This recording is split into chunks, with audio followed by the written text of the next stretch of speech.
I don't know if anybody's gonna come in tonight, but this is all. Because we got weather. Yeah. Got weather on the brain.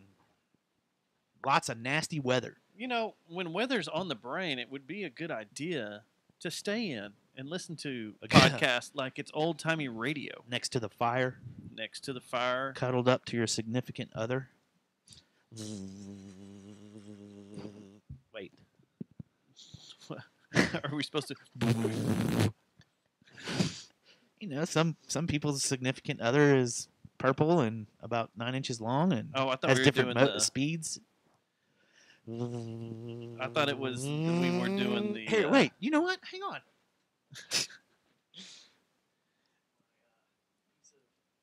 Instrumentation here.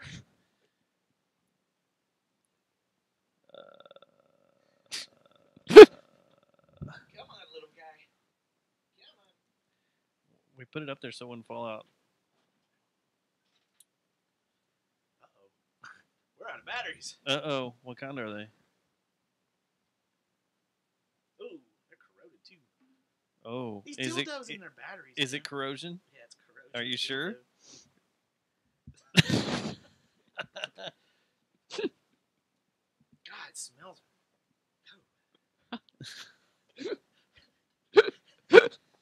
We should be going pink on this. We are, I think. Okay, because this is We weird, are. man. Take the guest camera and point it at him. We'll each have our own individual. It doesn't ones. smell right. Like, have you been using this thing out here? No. No. No. No. Why would you say that?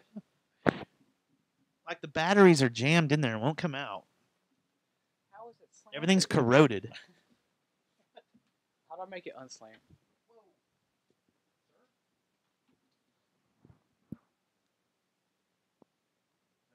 Yeah. Man, I can't get the batteries out of this thing. Good. Well, anyway, we know what means around these parts.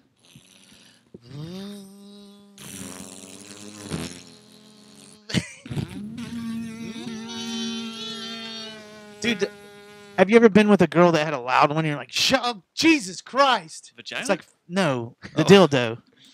That's like fucking 70,000 decibels. It sounds like a fucking jet engine. You know what And my lips were kids, just you doing? got kids next door that are going, what's that, mommy? They're all hiding under the bed because they think a jet's about to land, Yeah. crash into the house. You tell your kids to shut up. Do you know what my lips were just doing? What's that? Something I haven't done since I was a wee boy. That was trombone lips right Oh. there. He can trumpet lips. Kind of.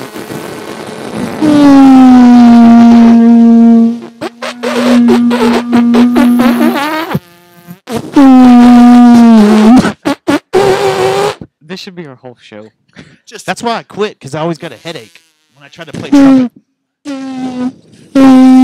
Now, if the band director would have said, "Hey, just pretend like you're making a noise like your mom's earwax remover," I'd have been like, "Oh yeah, I got yeah, this." I know how to do that. Jeez. But Ulrich's mom's Lightheaded now. earwax remover I've sounds like a 747. I've told you I've told you earmuffs for real. You don't want to hear this one, man. You have to You- jump start it. You want earmuffs on this one. I've told the story about the first time that the first couple of times she came over to my apartment, right? Yeah. She threw her bag on the ground. Her crime fighting bag Yeah. God. and utility belt. Jumps. Big old Jumpstart your a heart? generator. She had a generator, a gas can. I can't get this out. You try to get it out. We're gonna have to have. I gotta play broadcast person All right. Let's do on the podcast. Give me a fork. Yeah. about the best way I can figure I out. got an interesting question. Let's start the show because I got an interesting question. All right, here we go. Let's About do this. And in Playing 5, broadcast on the 4, podcast. 3. Everybody's rolling on 2 and 1. Black fled across the desert, Ooh. and the gunslinger followed.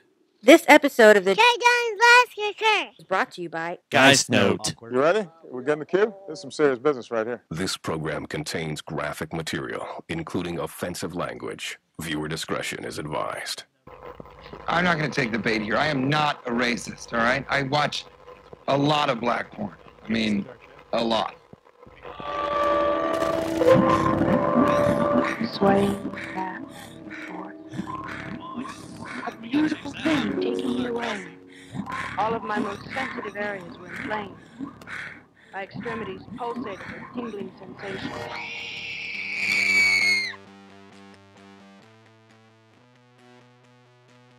Woo! Woo!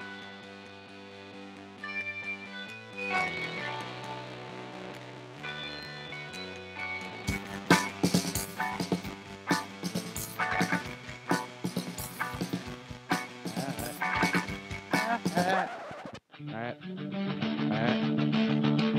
I left alone. My mind was blank.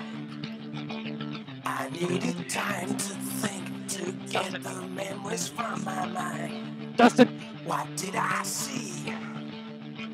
Can I believe that what I saw that night was real and not just fantasy? Just what I saw in my old dreams were the reflections of my Walkman staring back at me. 'Cause in my dreams, it's always there. The evil place that twists my mind and brings me to despair.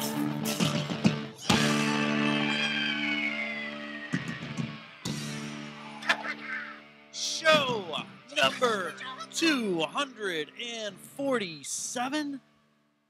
That's how we should start every show. Is, Just straight out of the box like that.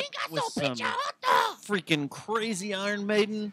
yeah, Or with the Henry the Archer into Iron Maiden. the whole thing. So, show 247, it is Tuesday, February 6th of 2018. 6th day! So, what is that, F618? F666! Oh, ooh, I didn't think about that. Yeah, in June. Now we lined Hopefully up. we'll have the 6th of June. And Six, remember last year, 18. didn't we get the 16? The 6616? I think we did, and then we had, when it was 666 of 66 of 06, we were working on this shed. It wasn't even completely walled up and everything yet. So Did kinda what about crazy. 77 of 17? We didn't even I don't know acknowledge about that, did we? There's no songs. We don't. There's nothing cool that's 777. Nothing else that. No, Wait, there's no Stryper songs. had a 777 song, didn't they? Did they? Or is it just on their videos? and You're the their Stryper imagery? guy. Dude, I was. I'm not gonna lie. I refer to you on all things Stryper.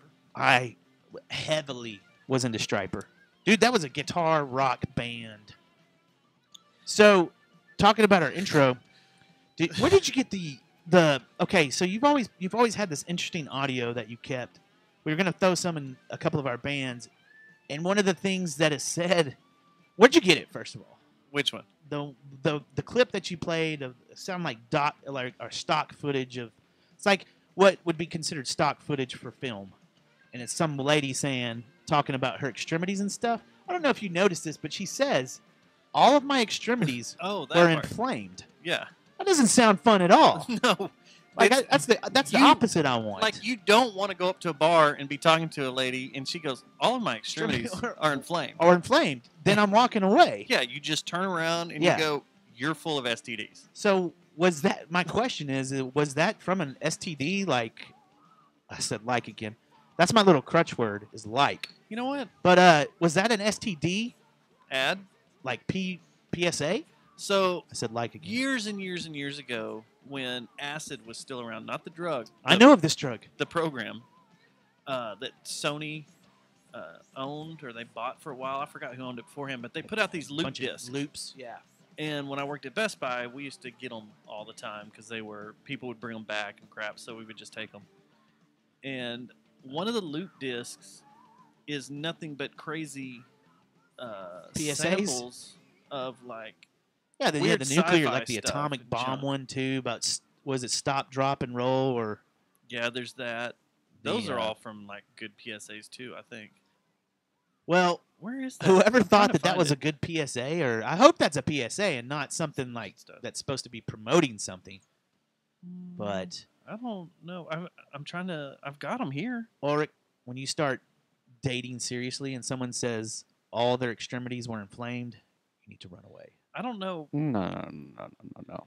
I don't know what this is going to do or how loud this is going to get. Okay, it doesn't just say that. It says all my sensitive extremities were inflamed too, not just extremities. Who's reporting this to you? Huh? Who's reporting this to you? I took notes, man. All right, ready? Maybe. Hold on. Yeah. All of my most sensitive areas were inflamed. Oh, areas. My extremities pulsating with tingling sensation. Okay, we can deal with the pulsating of sensation, but I wouldn't make it past the things being inflamed. The only thing that I think of when I hear inflamed is a swollen butthole. How about this? Does this ever affect you? No one had a bad trip. It was all very good. Oh, no. That one. How about this? You must find strength. No, Why was that in the 60s? He was cruel and a sadist. Yeah. Why in the 60s was your voice of conscience this white stuffed up white guy like, "You're all big, hey, please seek the light and walk towards it." Like, why was that your voice of conscience? Tingling with excitement. Like Trembling Dragnet. with horror. And throbbing with emotion. Throbbing with emotion. And love. Oh, here's my favorite, I think. I think this is it. Man turns animal for the erotic pleasures of women. Yes. And men. That's my And men. Yay, man. You gotta hit it with a tag. That's my little voice. It's the day and age. Yeah. Is that how your voice sounds in your head? That's like telling you to walk off the ledge. I'm turning animal. I'm turning for women. Hey, okay. Tonight when you go to bed, you should open the door quietly, walk in there, and say, "Jennifer." Tonight would not be a good night. Okay. Well, in a few weeks. In a few weeks, I want you to try this. I'll try it. I'll try it on my lady friend. Record it. And I'll say, "Brittany, tonight I turn animal." For the erotic pleasure of women. Don't you already do that? Women and men. You have to put a long space for women. And when she starts giggling, and men. And men. And Loki. Record it. Ulrich, you do it too. To my mother? No, do it to your... We'll do it at the same time. Yes, at the same time. No, do it to one of your teachers. I'll do it to Mr. Reed. No, he'll blame us immediately. He will. And if you record it, that'll be awesome. What about him in Eddie Vedder voice? Huh? Oh, now you're talking. That would work. Yeah, but would he shut the fuck up about all the cool stuff? Like, if he wrote lyrics about demons in my head, and I said, "No, we're not." No. You know, the band name would have to be the Josh and the Stubbs. or the fantasies of the mind, psychic content. Have you heard the new name of their band? Josh and the Jet Noise. Unconscious psyche. Oh, I thought they switched it to the Bleachers. The mind of man rests on a delicate balance. Because they were the faculty. The world of light. Wait, this one's got a guitar track. Darker world below the just keep playing these all night. I like them. The dramatized study of a man and a woman whose dreams. I like how all their voices sound like they smoke like 75 cigarettes a day. What was that?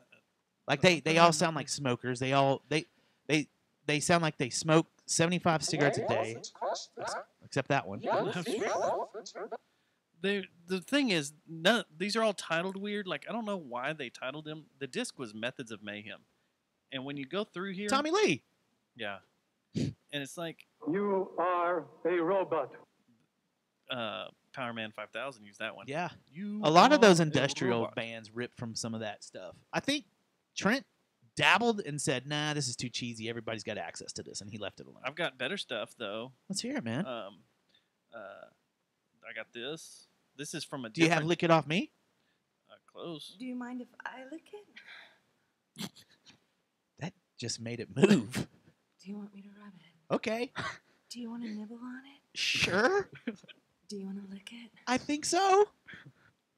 Do you want to be on top? I guess I Come could. inside. Okay. Close your eyes. All right. I think you're going to have to be gentle. Okay. We're going to have... How about that? Sorry. I want to feel your body. Did you feel that? I fail to see how this is fair. Okay, I've got to poop. I've been very good. Oh, no. I've been a bad girl. Is it supposed to burn when I pee? Are you... Ooh. We need to line this up better to where you ask questions. How about this? Very Oh, bad. do you want me to ask her questions now? There you go. Hold on. Here, let me finish that off for you. Okay, but it's burning. Here, let me get that for you. It's a burrito.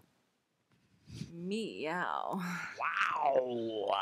How about this? How about you mix in that and David Lee Roth, the isolation of Yeah. And then Meow. Yeah. how about Mind if my friend joins in? Yes, I would. Okay? She Tell likes her to play leave. Too. she likes to play too? Tell her to leave right now. She This is a is- private moment this that I is only just between you do and I. with people that I endear or whatever. Don't get me talking We wrong. may need to grab a towel. Guarantee you need to grab a towel. Seth?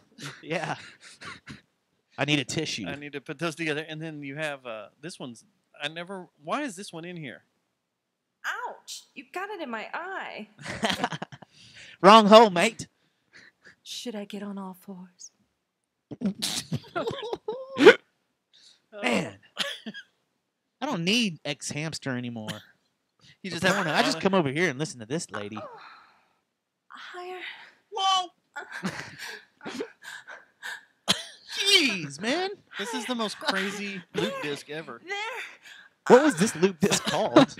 It Loop came T with Lube? Computer Music, that British magazine with all about Yeah. producing and stuff, and it was called Triple X Vocal Samples. Oh, all That's right. awesome, man. Anyway, so tonight our guest was supposed to be Henry the Archer, but I guess the rumors are true. They I was going to play this again too. You were. Yeah.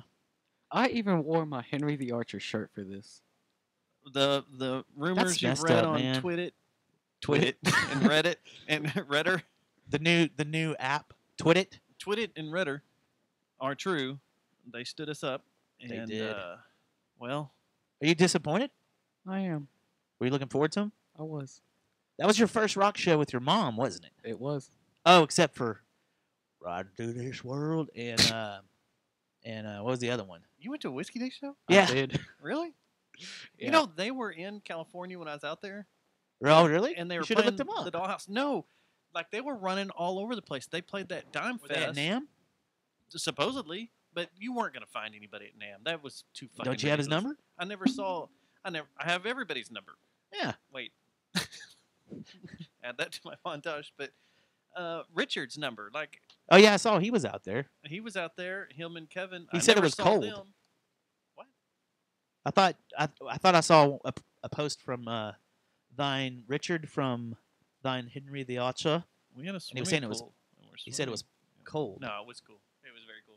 It's in the 50s though, but that's freezing for Southern California. I wish it was 50 here. We got weather tonight, sir. We got frozen stuff, but Shows how hardcore we are. We are they very played the Doll hardcore. Hut also. What's Rebecca told me about that. It's like one of the first punk venues that was ever. Oh in yeah, the Southern one out California. by Anaheim, Yeah. like by them, Yeah, right by them. where that dude's play. punk band plays all the time. Yeah. Yeah. So Why they did they go out and see him? no, and if the night that was the big NAMM All Star Jam with every '80s rocker known Yeah. under the sky played, and we went to that, I actually thought about grabbing an Uber and running over to the Doll Hut and just being like, "What's up, guys?" and then leaving. Well, I'd shoot the shit with them, be like, "Hey, I didn't know you were here." But yeah, I guess they were running around NAMM. They did the Dime Fest at the place where Is that the one where Phil got in trouble last year and I did think the so. But White this Lightning year, thing? Rex played. Rex was the only one Double there Hill? in attendance. Yeah. But it Hill was- Devil Hill, is that what they're called? I don't know, the Rex Brown band. But yeah, it was. I was like, oh shit, they were out there. So do we have a death toll on the flu right now? A count right now for Dallas is up to like So 60 let's be now, right? serious. The reason Henry the Archer isn't here is because 2 of them have the flu, And it's serious around It's these really parts. serious, and we hope they get better. But they had to. They're going to reschedule and come Dallas in a little later. But Richard called me yesterday. He sounded like shit. Said that. His text sounded like shit. Just reading them, you're like, Yeah, I was like, man, I can tell he's sick. You sound like you have the flu. I hope it doesn't pass through your text to me. Yeah. Yeah, I'm serious too. Like, I'm so scared of the flu right now because it's the first year that I haven't gotten a shot in They like say 10 that's better. years. They say that's better. They say Yeah, I that's know, better. and that's what I've read, that it's better that you did not have a shot this year because this is apparently the super flu. It jumped over the wall, came here from Mexico, and was like, fuck you. So our singer of our band, Peter, Kidding. posted something a little while back about the flu where it said that if you take a vaccine this year, next year you're like 30% more susceptible to the Yeah, flu. someone else was saying that to me. And then if you take one next year, it drops to like 50 or 60% Yeah. more. And eventually you're going to get it because you've gotten so many shots. Yeah, and then someone told me a Nothing's story. gonna I think block it was Seth told me a story about his The dad death or toll something. is at 60 in North Texas. Oh, and okay. So, in what is Dallas has like 54 of them. I don't know. I didn't see any in Dallas. So I think I just read it's 54 in Dallas. It says 2 additional flu deaths in Dallas County bring seasons total to 54 there, and we have 60 total. Yeah, so we're not doing too bad over here in Tarrant County. One guy had his arms and legs cut off because he got the flu. But did he live? He's still alive, but how? Why do you have Metallica your video? arms and legs cut off? God, it wasn't a landmine. It did not take his sight, take his speech, take his hearing, take his arms, taking his legs. It did not leave him with life in hell. Well, the flu probably did, but what? Sorry, guy. What flu makes you lose? It's not diabetes. I think there's some kind of like people are getting septic or something from it. Like it's shutting down organs or something, and they get sepsis or whatever, and where they have to amputate and shit. I think. I could be wrong. Doctors, it's been a while since I went to med school. But I think that's what's going on. This is when we need Dr. Peter. We do need Dr. Peter. The other thing is oh man, I lost my train of thought. I knew this was going to happen. Man, see, this is what happens when we burn like that before we come on the show. I forget things. We should call Peter on speakerphone, ask him, why is the flu flu killing update? people? Yeah. Oh, Seth told me a story. I was at the bar. I don't know if this was just drunk Seth or what, but he was telling me this really interesting story about his dad. How when his dad was young, got like 22 different flus and was sick for like 3 months. And they'd knock one down and another one would show up, and he just kept getting the flu over and over and over Dust again. Bowl or something? Like the I don't Great know. Depression? Like, I don't know. How does that happen? That's I didn't know. crazy. I didn't know his dad was that old. The depression, that's a little old. Like you'd be it'd be- pushing yeah. 100. So I don't think it was then. But anyway, he said since then he's never been sick. Like he went to this spell of about 3 months where he had every single flu known to mankind, and then nothing since then. He's had like a cold. So like a few years ago, we were all up in Amarillo for July 4th weekend, and his dad had to go to the hospital. I'm not exactly sure why, but it was like all them freaked out because the same thing. They were Flu like, and stuff. No, it was something heart related. It was the middle Oh. of summer, and they all freaked out because their dad hadn't been sick in forever, and we're like, "What's going on?" Because Yeah. because of that, yeah. Denny was always There's a- super healthy, and Now, and I think in the same conversation we developed that Hep C is curable now, or just B, right? yeah, is it completely cured? Like or maybe they can, not. I have or do they have something that keeps it at bay? no. One of them is because a guy. It's crazy. One of man. them is. I know a guy that had it. Yeah. And it took a bunch of pills. They were expensive. So as I'm shit good. And got them. Just kidding. I don't have. I had Hep B, a shot for it, but I don't think that one's curable, right? I don't know. I had an immunization for B. Yeah. And A isn't. Like A, you can't get rid of, right? Yeah, I think At all. Hep A is the hardcore one, right? That's the one that really attacks your Yeah. organs and shuts you down. See where. Diseases are weird. Man, I'm just a podcaster. I'm I not a know. doctor. Our medical degree expired. It So did. Dallas County, this website that I'm on, which is dallasnews.com, I have no idea how accurate they are. Dallas County has 54 deaths, and this is they're including pneumonia in this too. So I don't think you should be able to do that, but they are. No. It says 54 Dallas County deaths. Collin County has 10. Tarrant County has 8. Denton has 5. And the Texas total. Anyone want to make a guess? Under 100? A little over 100. Really? Yeah. So a little under 3,000. What? Yeah. Deaths in Texas for the 2,902. flu this year from the flu in Texas. Yes. Okay. So stop a second and think about this. What was it? Get me freaking out. I did this the other night and freaked myself out. Like, cried myself to sleep. I didn't even jack off. I may not want to talk about the 10 because I may not either. But 3 years ago, we had an epidemic because someone came over here with the bird or with Ebola. Okay, they had to shut down a fucking hospital. Yeah. Get people out of there. She had to be. No one died, right? Oh yeah, one dude did. One dude. There was one guy that died. Up north. I thought a nurse died too. The nurse here was fine. The dude. No, I thought there was a dude down here that died too, right? Oh, in that apartment. Yeah, he died. But then there was a nurse too. They quarantined cashed her off in on it too. She was fine. She? Yeah, because she griped about she was exposed to it. Yeah, and now she's rich. And how about these nurses that are treating the fucking flu? So if this many people are dying from the flu, why aren't they quarantining people off for that? I don't know. It's weird. That seems a lot worse than Ebola. I have a theory that it has to do with national politics. I don't think Ebola was real. Could be, but I also think that we're Killed not off? I have a feeling the totals are actually way higher than this, and they want us to watch this thing going on with the memo and all that shit. They want us to watching that because they don't want us to know about the flu, which is taking out all kinds of people. That's my theory. What do you think? No, I like that. And then what do you do to protect yourself? From the flu? You don't go out. You stay at home. Lock your doors. Vitamin B, not C. What about Vitamin B12? B and D. Yeah, B12 is good, right? What about Ritalin? Your kid's Ritalin. If you take that. Vitamin Adderall. vitamin barley. Yes, vitamin barley's good. But like the Germ-X crap or the stuff you put on your hand. Emergency. Do you use a bunch of that shit? I do. During flu season, I try to wash my hands a lot. Like to the point where my hand starts getting dried out. But that's not good. Because you're washing off the good bacteria. The good bacteria. Yeah, I've heard that. You. But I can't trust it, man. I can't trust it. Like if I go to the air, like you going out to LAX, I'd have freaked the fuck out. I had to bury I gotta take that. a Xanax. I had to bury that thought. Like, and I had send it below. I forgot about it, but in my backpack I had masks, and I was gonna like hand a bird them, flu mask. I was gonna hand them to Dave and Andrew. Yeah. and Eric. Well, have you been to the doctor recently?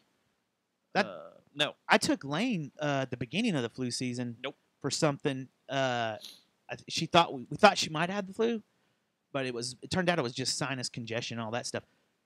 Mask on, all of them. The waiting Mask room is a petri dish. Yeah. And they say these care nows and all are shit full like of it. that are full of people that are sick. I'm not going anywhere near those. Just I'm gonna call my doctor if I start having symptoms and go. I need what do you call it? The Tamiflu stuff. But have you heard the shit on Tamiflu? Like you listen to Adam Curry. Yeah. You hear all the stuff that they say about Tamiflu, how it can cause you to go ape shit, and like there's all these weird studies about it. And that's different from any other drug Friday or Saturday night in Austin. Yeah. What are you gonna say, man? At the road on Friday, the public schools. One of my English teacher had the flu and was at school. It was terrifying. You know wait. You mean it came out later that he had the flu? Because they didn't know he had the flu and he was teaching, right? No, she knew she had the flu. She's still alive? Yeah. Oh. And she stayed at school once she found out she went to the doctor, found out she had the flu, and went back to school and taught. Yeah, because there was not enough substitutes, so she had to stay at school and get me sick. I've heard that from my son, and from their school. There's not enough substitutes because everybody's sick. That's when you call school off for a week. Didn't Irving do I that? think so. And Dallas? I think so. They closed a couple of schools because of sickness? My they're shutting classes them have down. been so empty. They're shutting them down and spraying everything with ammonia and stuff. Like, do we know that kills the flu? Or is it kind of like washing your hands? Or are we just wiping away the bad bacteria or the good bacteria? Or do they just drive around the hallways like a mister? Like the mosquito sprayer? And they Yeah. Bzzz, they drive down the halls. It's weird times, man. Dude, Flu. And what if it's not? What if we're playing the Division? We could be. What if this is the Division and people are dying from some type of weird? How far along did you get in the Division? Quite a long way. Man, I You know, lost that's interest becoming quick. That's becoming a TV series. Should. It's interesting game. I don't know. I guess I'm more of a first person shooter now. It's got to be really dumbed down for me, and like. Wasn't that a first? Yeah, but it's third person. Yeah, it was, and you also had to. There was more to it than just aiming and blasting. Like you had to. The Call of Duties. Yeah, the Call of Duties. I could just go in there and brain like. So you don't like Destiny? I like Destiny. I did like Destiny. I have not started Destiny 2. Are you still playing Destiny 2? Huh? It was Iron Banner weekend. I know. Well, we kind of want. He's in a skateboard kick right now. I'm thinking about getting the old school, the Tony Hawks. I have an interesting thing that if we have time later, I'd like to talk about, especially after our big music segment, because that'll work. We have a huge music segment coming up. Yeah. So up here, I put that this is the anniversary, or yesterday was the anniversary of the Berlin Wall. Mr. Gorbachev, bring down those walls. That one? No, what it's the anniversary of is the length of time that it was up. Yesterday is the length of time that it's been down. Wow, that's interesting. I thought that was kind of crazy cool. Well, if you ask some Europeans, it wasn't there. No, the state. Man, have you? How many friends do you have that live over there, or acquaintances do you have that are in service or whatever over there? It's like everybody's talking shit about it, like how the Europe and the EU mess, all that is just like everything's fucked right now. They're just as fucked as we are. I just went to the most fucked up country, I think, out of all of it. Los Angeles? No, Greece. Over the summer, I went to Greece because aren't they? Yeah. Economically, they're jacked, aren't they? A lot of people are like, "Meh, don't care. We just do our own thing." Well, that's what I wonder if that's about to happen here. If are people finally getting sick of this whole "we're all going to hell in a handbasket" because of Trump and Russia and like. I think we're really getting hardened now to where we don't give a shit anymore. Like that memo when it came out, where you're like, I don't fucking care anymore. How many people in your circle actually care about what's going on day to day? You're the only one that I can talk to about Trump stuff without someone getting pissed and shitty and not listening. And that's because we listen to No Agenda. But for the most part, probably. I don't really care. I'm getting there. Like I'm definitely getting there. Okay, whatever. My news stories are starting to dwindle. Like I used to watch Fox and CNN and MSNBC a lot just to know what's going on. It's like right around the election time and when everything came out. TV. Now I'm getting to the point where now I'm like just turn it off. Like too many people take it way too seriously and they follow a media narrative of what's being fed to them. And if you actually listen and pay attention to what's going on. People are just making up shit. They are. Left and right. And you're like, how are you getting away with that? And it's not how's the media? The fake news thing. Like, it's more like isn't the main casualty of all this it's going to be the media. Like pretty soon journalists are like no one's going to want to be a journalist anymore because they're going to be considered scumbags. Same with politicians. You know, we're going to get to a point to where the best form of journalism is the paparazzi celebrity TMZ shit. Like that's going to be the most truthful stuff. TMZ has gotten a lot of shit right.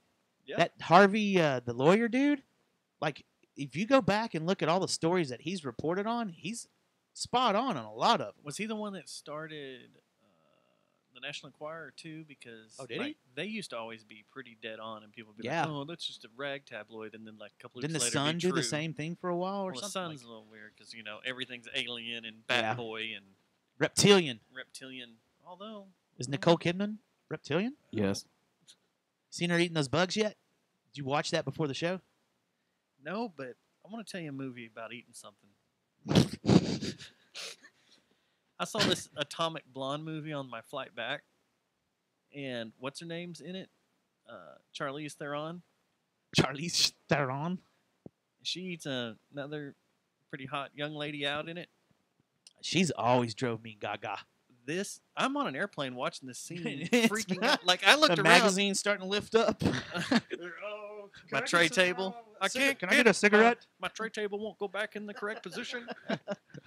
But like I looked around and the guy next to me was just kind of looking at me like, and I just kind of put my arms up like, I don't didn't know know how to this turn it was off. happening. I've never seen this movie, and it's like a full-on, like, 5-minute lesbian scene, and you're just like, and they're just going to town on each other. Butt-ass naked. She's a very attractive woman. Yeah. Like even when she, oh my god, even when she played in Monster, or what was the one where she played the serial killer, the it was female? Monster, right? Was it? Yeah. Yeah. I was like, oh. Did you post that to the Would You Reddit? No, I had to take that down because of #MeToo. So. #MeToo has not affected any of my Reddit categories or searches that I normally look at. If it does, if that starts happening, they start like #MeToo starts will shut finding down. out. Yeah, they're done. Star Wars not safe for work. I mean, No, he's gone. We're done. My internet activity is done. Like 97% of my activity is not #MeToo approved. Have you gone into the app lately and gone to your search I don't want to. and seen like On Reddit or oh shit or just Google. My No, on Google Reddit. search is disturbing. like the things you've clicked on? You Reddit. hit on the R. Reddit is stuff that I'm thinking like, oh, no one's tracking this. Fuck you. Reddit's they they're track on Reddit. Everybody, you're getting scoped wherever you go. If I click on search and I go up here to click on something, I have Is it R good? r/breeding material. What? You know what I've been? I'm cruising through here for the funny ones. Here, I'll do mine, but mine are pretty R boring. Ashley Alexis, because I was looking her up, because she did a photo shoot around here. R Star Wars not safe for work. NSFW. Mine are pretty boring. R Hoppy Floppy is a Hoppy Floppy. What? yeah. You'll see why. All right, I haven't updated mine. It's a while. pretty young lady that likes to partake of beverages. She has an Instagram. Is your Sharpie Club still in there? She Still takes following she the drinks Sharpie a lot Club? of different beers, but she poses with them. I'm not gonna say anything. That was for Eagles. She's an Eagles fan, but she'll be like, Looks like one of your friends. Probably is. like, here's my beer. No, it doesn't look like one of your friends. That first picture though, Wait, what? Show me the ladies. look like Sarah. Be like, you can have a I'm have a out. drink. There. I need to get Reddit. So that's why. Yeah, no, absolutely. Reddit's the shit. Yeah, Reddit's good. Just for the If you, jerking if you off if you don't material. do if you don't do Reddit, you don't internet, bro. Like Just- you know how I was saying, you know how sometimes we say the music conversation stops if you don't know who Course of Empire is locally. Oh, and if you want to If you don't know what anything, Reddit is, I'm out. it's not all just about like Dicks and shit. okay. Like I'm following one that says that's specifically designed for men like me that are dumb To extend to your know penis. to know what women are thinking and like to be empathetic to women, like things that are completely batshit crazy to Does us. that work? Yes. Really? There's been a lot of things that I've read and I'm like, man, that makes sense. And then I bounced it off Brittany and she's like, yeah, you dumbass. And then you I'm crawl like, into bed huh. and you go, Huh. Brittany, man becomes animal for the erotic pleasure of women. And men. That's what you read? No, but You gotta like throw it in, man. there is good Reddits like to learn things, like A lot of things. a lot of Documentaries. These crazy. I'm on a thread that's R retouching, and it talks about What was that thread? retouching. I thought they pulled that down. It's about photos and Gotcha. doing advertisement photos and how they retouch them and go in. Editing and stuff. A lot of the videos show like all the layers they use, and you're just like, holy crap! Like the compositing they do on these photos is ridiculous. How much they cheat too, probably. Like, Well, it's like car ads and stuff. Yeah. Like they go in and do stuff, and it's, All right. it's just absolutely amazing. Here's mine. Mine's real quick, and mine's pretty. Like I said, I haven't updated in a while. 100 Days of Keto, Ask Women, Dad joke. Well, the Ask Women's the one I was talking about. Dad jokes, gaming. These are the default ones. Hip hop producing, keto, Wait, hold Logic, on. You're looking in the wrong Logic place, aren't underscore studio. What? you? Click on the magnifying glass, Oh, the things I've searched. and then go up to the blank Don't box know if like I you're wanna do about the to. ones that I have that's searched, what- okay. Put in the like you're about to type something in, Okay. and then see the history. It should fall down. All right. Okay.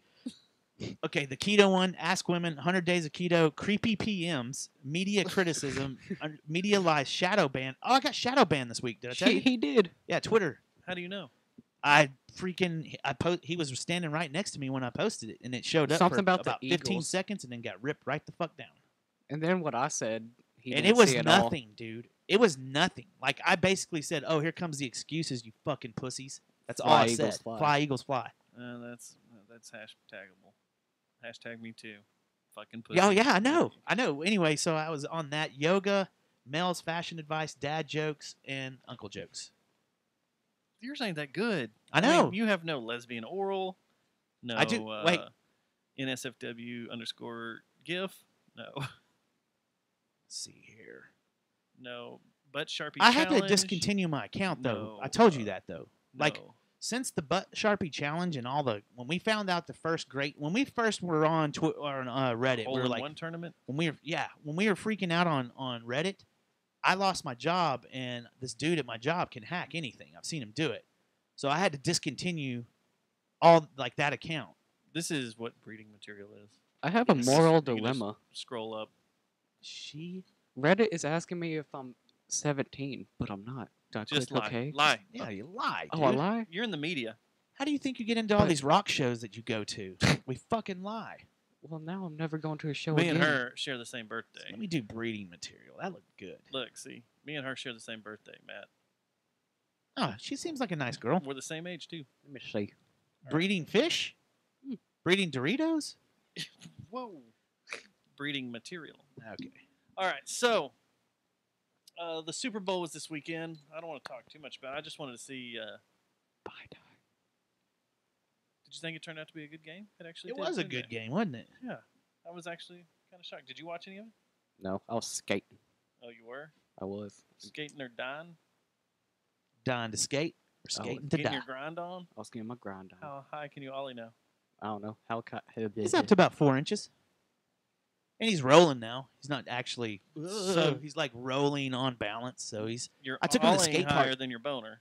Mm-hmm. I took him to the skate park the other day. Finally. Which one? The Watauga. Went over by Jason's. How is that? Is that one metal, or is it wood? No, it's metal. It's got the concrete with the metal on top, and it's smoothed out. Yeah. It's nice for a little bitty public park. Is it too slick? It's pretty slick, but I wondered about that. it's like a skating rink. Yeah. It's like the have you gone up to the one in Roanoke yet? Yeah, and that one's It's like that one. Just like that. The same slickness and the okay. It might even been made by the same company. I've been over to Jason's, but I thought they redid the surfaces over there because I thought it was closed for a while. So Yeah, I they didn't know got if made it better. they got like a 6-foot mini kind of quarter bowl, quarter pipe thing, and then they got your street obstacle, and then they got a where you can set and drop in, and then they have a couple more. There's some cool ones in A couple more Northside. platforms and stuff. Like The best Northside one has a around bunch here, of I'm telling you, is Roanoke. That man. Roanoke one's the That best. that place is the shit. You can take me there. And the horse track Yeah. out at the horse track. Remember when they were putting them in the malls for a few years? Why'd they stop doing that? I thought that was a great idea. Remember they did it at the Grapevine Mills. They did it out. I thought they did it at Northeast even. The one at Grapevine Mills became Legoland, didn't it? Mm-hmm. Yeah, and I thought for sure they were going to put it somewhere else, but they didn't. It's got to be an insurance liability, though. Yeah, probably. But what about there's the indoor one in Kennedale? Is it still there? think or so. Is that Mansfield? I haven't think been so. down there in forever. Yeah. That's Memphis May Fire. One of the first shows I saw him play was in Was there. that one? Uh huh. Wow, that's they were still doing Fort Worth. That's the shows, last so. skate park that I ever paid to get into. Was Kennedale. I used to have. That's a big park too. That was a really big park. The Kennedale one. Jeff Phillips used to go over there. Botman Lake. Remember that Botman one? Lake. That one was shitty, but you thought it was awesome. Yeah, because that was all you had. Yeah. And then Jeff Phillips opened, and you could The go over there real to Jeff bowl. Phillips skate park. And you're Real like, oh, this bowls, is and you're cool. like, yeah, Yeah. that's cool, man. I used to have a board. I'm a jealous. Jeff Phillips board from there that I bought. That I'm was his I'm signature. jealous. I'm jealous of Ulrich and his skateboard obsession. All of a sudden, like the main reason I'm doing this keto thing and trying to drop down to 180 is so I can skate again. If I got to 180, I could skate. Oh, for sure. It'd be easier on your knees, your back. Yeah. It'd be easier on everything. It's the best thing I've ever picked up. But so is beer. Wait till you start jacking off daily. Beer is the best thing Just you've kidding. ever done. Like I've ever. Should we be heard. having these? Should I say that? No. Hashtag Can you film too. Can you delete that part of the show? Nah. I gotta think about the shit I say now, because we have a minor in the fucking room. So back to the Super Bowl. Did you like the any commercials strike your fancy? Because one knocked me out in the balls right away that I wasn't ready for. I didn't know that Solo was gonna That be. was it. I didn't know that was happening. I didn't know they were going to be a big sponsor, and I didn't know that one. Did you think it was like, parody at first? And then I was like, no, this can't be parody because they're using the likeness of Lucasfilms and everything. I was like, this is real. When it showed those Imperial troopers walking around and stormtroopers, I was like, hold on. And I was I was here by myself because of all hell broke loose around my house. Why don't you come over to my house?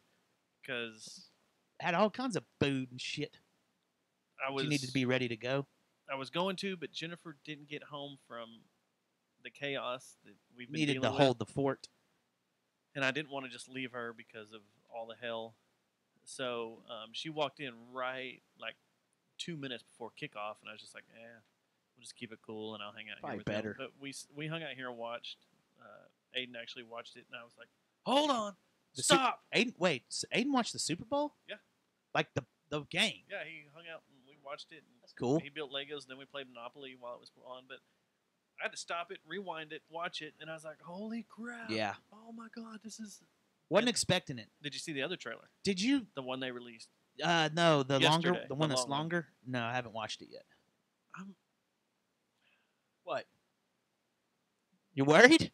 I'm excited, but I don't want to be let down like fucking Episode 8. I don't want Han Solo dying and flying through space back to his ship.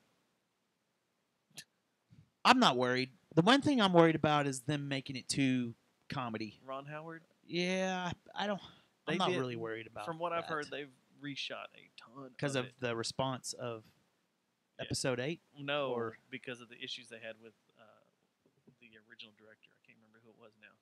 Oh, did someone drop out? Yeah. Oh, that's right. And Ron Howard was like, "Oh, fucking." He dropped out, and it was a mess right before reshoots. And so when they did reshoots, Ron Howard was like, well, "Let's redo this and this and this and this," and they ended up reshooting a ton of stuff. Yeah. But what do you think about old boy as Lando, looking like Lando? Oh, Oliver. Was it Glover? Yeah. Yeah. Man, that kid's Donald Glover, he's on his way, isn't he, man? Childish Gambino. He's got a great TV show. He's got a great TV show. My daughter said that he's talking about giving up rap and just going full Will Smith. Which, if he got a role like that right off the bat, he's done a TV. What else has he done last album? Atlanta. I thought it was too much. I thought the last album was chasing Leon Bridges too much. But then the more I listened to it, I'm like, it's a lot different. It's nothing like Leon Bridges. But that whole nostalgic rap thing. He just stole old beats. Yeah. And tried to do like soulful rap. Let's say this. It's growing on me. As it's aged, it's starting to grow on me. But at first I was like, I liked it at first, and now I'm just kind of like, You're over it? Yeah, I'm kind of tired of it. But, yeah, I'm interested in seeing what he does on that for sure. What was I'll tell you what, the running joke commercial, the best one had to be the Tide. Oh, yeah. Because now every commercial. They needed to tie it in, though, to the social media phenomenon of the Tide Pods. That would have been funny, but I'm sure there's litigation and shit about these kids getting hurt from doing it. But I thought maybe that's where they were going to head with it, and they didn't. But Modine, like, isn't that his name? Yeah. He's hilarious. He's funny. He's just a funny guy. Like, even in Stranger Things, you think he's going to say something funny at any moment because he just has that look like I'm always drunk and either that or hungover and I fart a lot. I can't believe I actually made it to set today. Yeah. To shoot this. Yeah. Yeah, I was impressed. Yeah. They did pretty good on the commercials. I didn't see the I Had a Dream Martin Luther King one that everybody's bitching about. The Black Panthers thing? Or the Black Lives Matters or something? The Dodge Ram commercial with I had seen clips of that somewhere before. The I Have a Dream. But what about the short they ran? I haven't heard anything about it, but it looked like a Black Lives Matter short commercial they did. It was called Black Culture or something. It was for either a publication or a website or something. And someone told me that it does have it has ties with Black Lives Matter, which I don't know why. Like, why can't we just take a fucking 2-hour, 3-hour break away from all this political bullshit and taking sides on things? So that's the one. They said that this Ram is the worst use of civil rights. Was it? And that doesn't have anything to do with the Black Lives? No. This is something totally different. Okay. I saw the Dodge Ram one, and I caught the tail end of the black culture thing. But my point is, like, it's a football game. I understand there's a lot of important issues that need to be tackled and stuff, but do we need to get all weird and stuff during a football game? Well, remember last year it was all about beating your woman. Yeah. Oh, how about no TNA? Not one bit. I'm surprised did they even show the cheerleaders? Yeah. I'm surprised they did. Yeah, but how about no sexual innuendos for commercials at all? Not one. Not one. How about no? Did you notice there were no full crowd shots during the broadcast of the game? Why? What's up with that? Don't know. Like they weren't showing the crowd at all. They showed there was a shot of the Bud Knight in the crowd. Yeah, and that was about the longest shot of people cheering and having fun. Talk about another good commercial too. I like the Bud Knight. That beginning of that commercial, just the thought of a ghetto mart being in the middle of medieval times. Yes. Just like, hold on. With the dinger. With the dinger, yeah. I love that. I was like, man, that's Wild Toggle.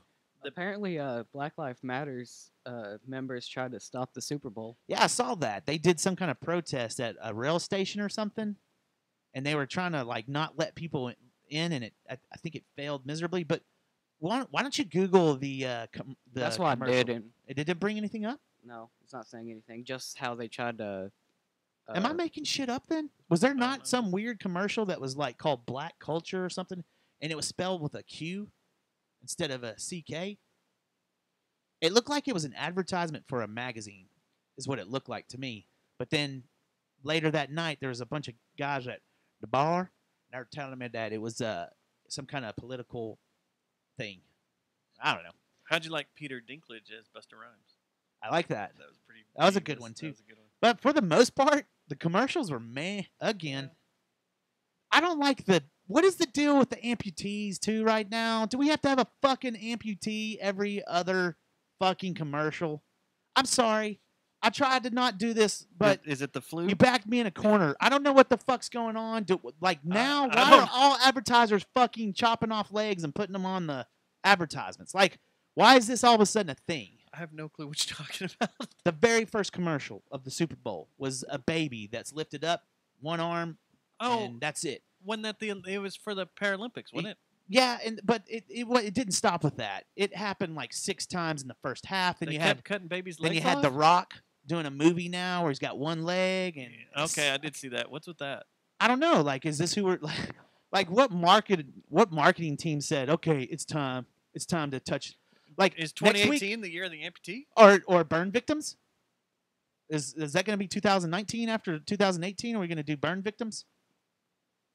I'm trying to figure out how that ties in. Deadpool. I'm just saying, man. It's I don't get it. I don't get these advertisers sometimes. It's Interruption. That BLM commercial you were talking about. I took a BLM Yeah, earlier. I did too. In the toilet. Black Lives It's like a Matter. bloody BLM. Yeah. The commercial was a hip hop guy called Press, and it was like. Oh, is it an advertisement for an album drop? Yeah. What? Let me see this. You got a picture over there I can look at? Because is the guy in a tux and stuff, and he's looking like he's talking? He's got 3 X's on his mouth. Yeah. Then someone just straight lied to me. Then someone that You're at billiards. So. true. Bunch of Yeah, racist yeah. dildos. So well, then I stand corrected and feel like a big asshole because that wasn't the case then. So Okay. I'm wrong. Back to the Han But the Solo. amputees are right. Back to the Han Solo Star Wars thing. So they released the big trailer yesterday. Yeah. Today they announced that the They canceled it. creators and directors of Game of Thrones are going to do the Star Wars television series. Animated? Nope. Live And action. what network? I would hope HBO? somewhere in there. Is that going to change lives forever? Is it going to make things dark? Like, can you What do we- imagine a Star Wars Red Wedding? No, you just blew my mind. Yeah. That was announced That's- today. That's amazing. And so it sounds like it's going to be HBO, right? Or you're just fucking with me. No. Game of Thrones creators David Benioff and B.D. Weiss to write and produce a new series of Star Wars films. And it's not animation. And they said, well, it's then gonna be- everybody. Wait, that doesn't sound like it's cable though. That sounds like they're talking about a straight up film. Because when I was reading through, this is a different story. Because when I was reading through it earlier, it said that they were going to get they were getting a TV show, not films. But that says films now. Ulrich, do some producing work. Do some producing. Yeah, see what you can find about that. If it's film or if it's TV. Before we started the show, it said TV. If it's TV, then my life's about to change. But if it's what if film, they too, tied? They could make it dark. What as if they shit. tied into Westworld? Hey, those previews made it move. Oh, the Westworld ones? Yeah. Yeah. That made it Yeah, move. I totally forgot about that. I was just making a joke. No, those previews made it move. All right. Is everyone returning? It looks like everybody's returning on that show. How? I don't know how. I guess because they're bots. How? The real people weren't bots. I know, but Well, Bernard was. yeah. But Anthony Hopkins wasn't. He's dead, right? Yeah, they shot him. She shot him, right? Yeah. At the end of. So it's just the bots are the only ones that are coming back. And she shot the millionaire too, right? Yeah, I got to watch it over again. I gotta watch that last one. My problem is with Westworld was way too much cannabis consumption when I watched that first season, and like it made me watch each episode like 3 times. And now I've got to go back because I can't remember anything. Because you have in your it was head really that this is good. going to be an easy watch, and it wasn't an easy watch. It wasn't. Like you had to pay attention to what was going on. Yeah, almost. It's right there with Game of Thrones, as far as Pretty paying close. attention. Yeah. All right. What other also takeaways from their announced- Super Bowl? It was cool. Justin Timberlake, I thought it was good. What'd you? I gave your girlfriend shit. Did you see that? Oh no, she almost she's like pissed. she almost came Why? over here that night. Yeah, she was straight Why? I think pissed. I think she had drank a little bit. Oh, but give me a break. I was like, he's being tongue in cheek. He's like, I don't care. You don't just call someone stupid. I was like, I think he's being tongue in cheek. I don't think he's seriously. I was being like, you're stupid. Yeah, but I didn't. What I wanted to know was his outfit super For rad or was everybody it listening, super I called lame? Brittany stupid for On her Facebook? because she hated Hold Justin on, pause. Timberlake's halftime. Pause what? Game of Thrones creators to write, produce new Star Wars series of films. And that's what? Where you at? Are you on Variety. Okay, I'd take Variety's word then. But it says series of films. Series so of that could films. mean another 3 episodes, like Yeah, a trilogy. another trilogy. Let's hope you're right. And what We'll you see. heard, what you read was What right. I read earlier was a TV show, but if it's Variety, I take Variety's word because they're pretty plugged in on everything Hollywood. They kind of left it open. Yeah. But anyway, back to Justin Timberlake. His dress, like what he wore, was that super rad or was it super lame?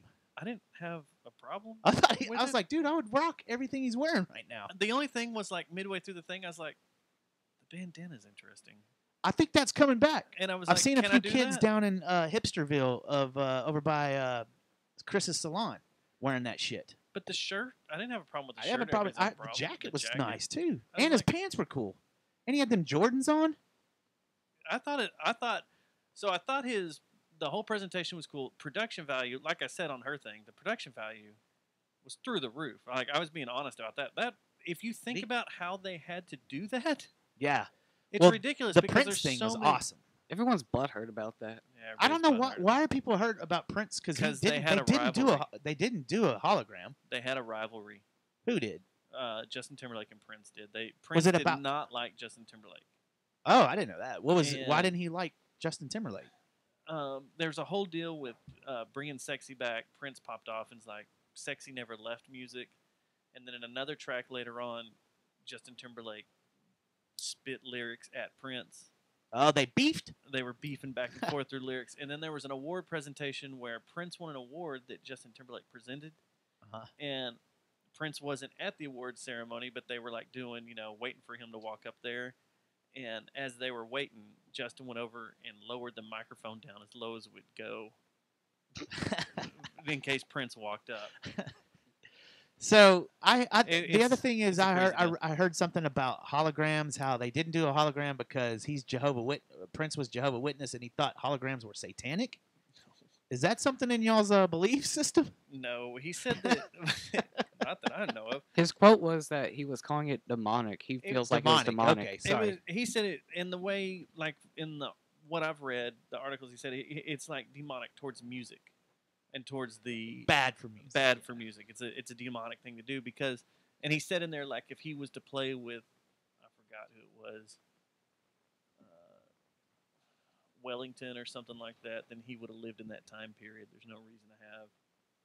I don't know. I think this is much to do about nothing, too, though. Like I thought it was a perfect tribute that he did. The only thing I didn't like about the whole thing was the stupid. We're gonna light up the streets. Of so that Philly was with the symbol. No, it was Minnesota. Or Minnesota, yeah. But was that real?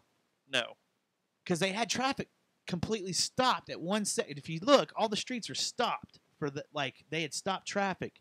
I guess that could be just because it was the Super Bowl. And it's harder. That to was CG imposed. That was CG. Driving. It's sure that because the shot flying out, they may have had the whole city purple, but the actual symbol was CG. Yeah, it looked weird, but that's bullshit. You can't do that. That was stupid. Yeah, that was the. Been playing with my emotions, making me think that Minnesota really did that. Getting all excited. I'm not going to try to find this right now. I was just looking. Yeah, you don't find have that award clip real quick.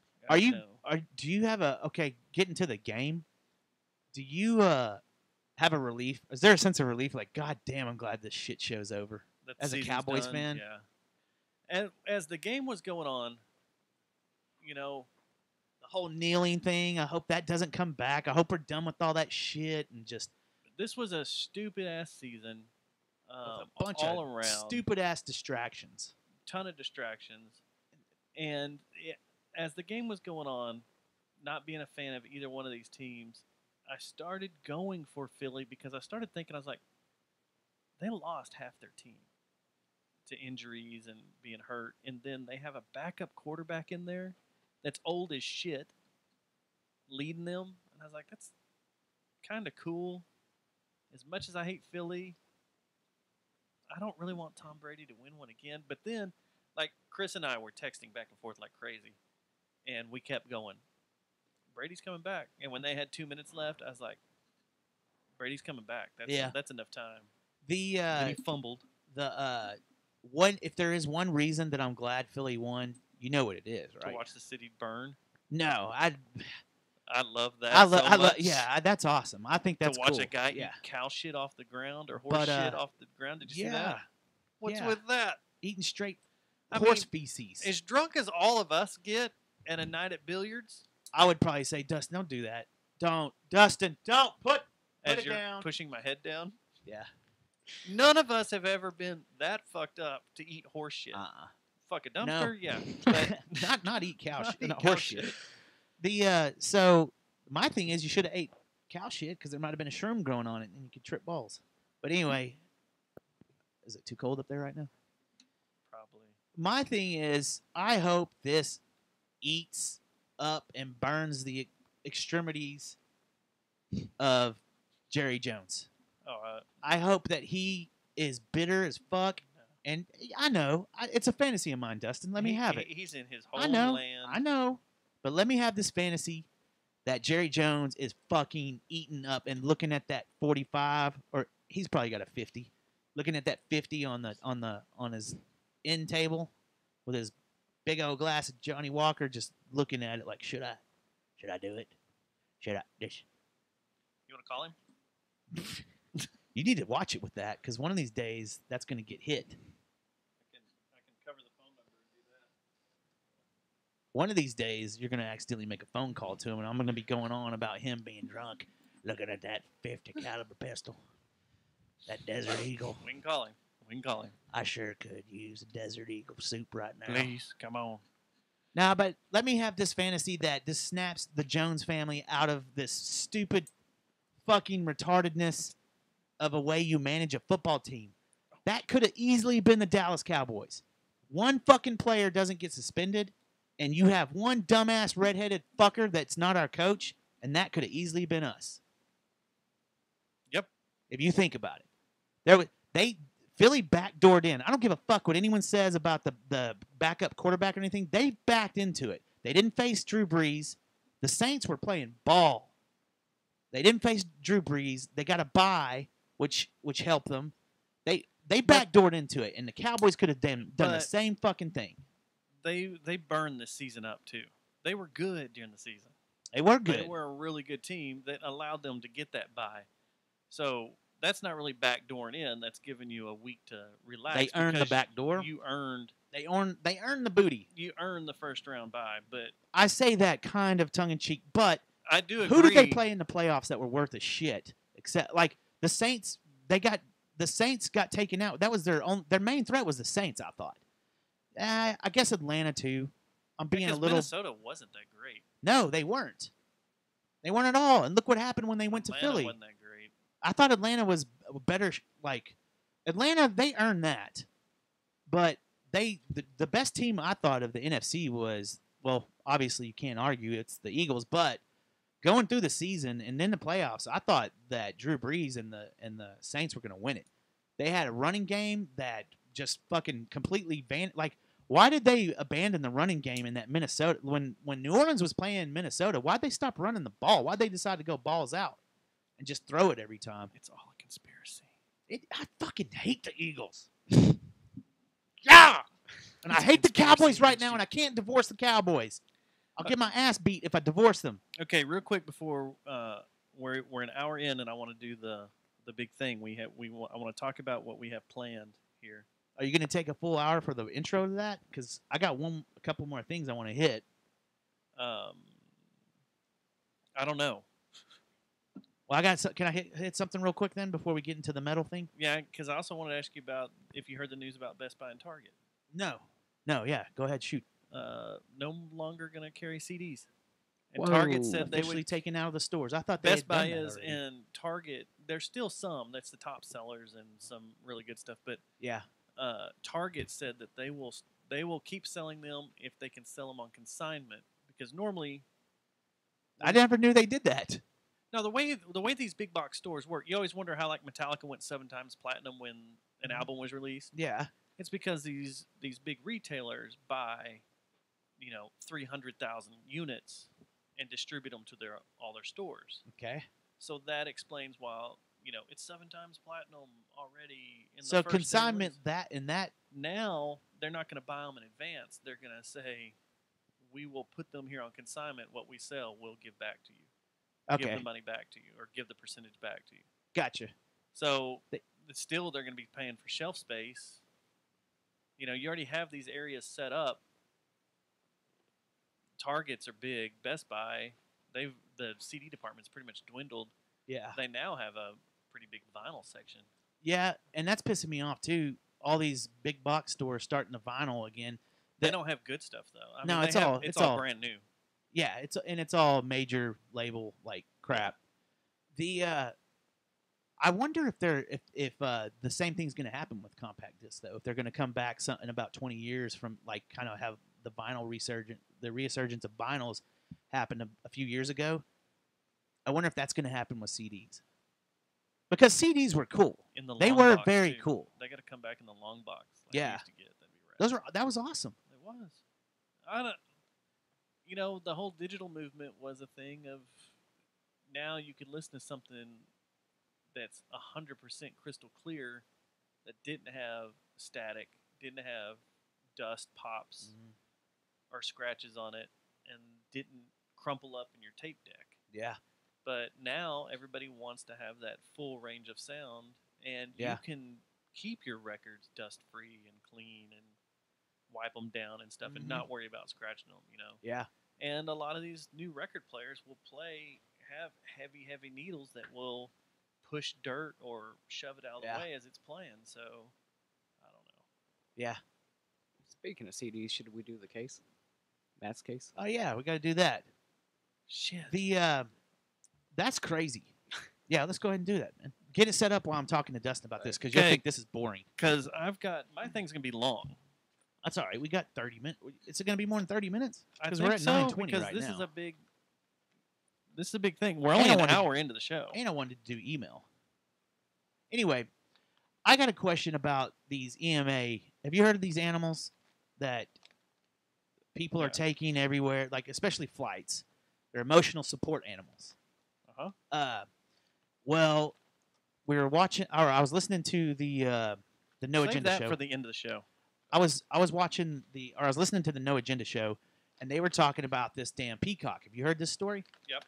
So there's a peacock that is named Dexter, and a lady it's her emotional support animal. Tried to get it on an airplane. Yeah. Right. And so it is very stupid. There's mixed arguments. Some people are like, oh, it's an emotional animal, just like a dog. Da, da, da. So here's my thing, though. I pet every emotional dog I can come across. Yeah, that's fine because they're not. To. No, it's the service dogs you're not supposed to. I think you can pet emotional support dogs. I pet every dog I come across just to piss you lift your everybody hind off. leg too and piss on them too. I climb on them, I mount them, and hunt them to show them who's in command. You show them the. And then I rest my hand on their back.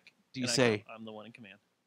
This what was it? Makes me feel like a man. Yes, makes me feel. But so they made a good point on the No Agenda show, and I want to ask you guys about it.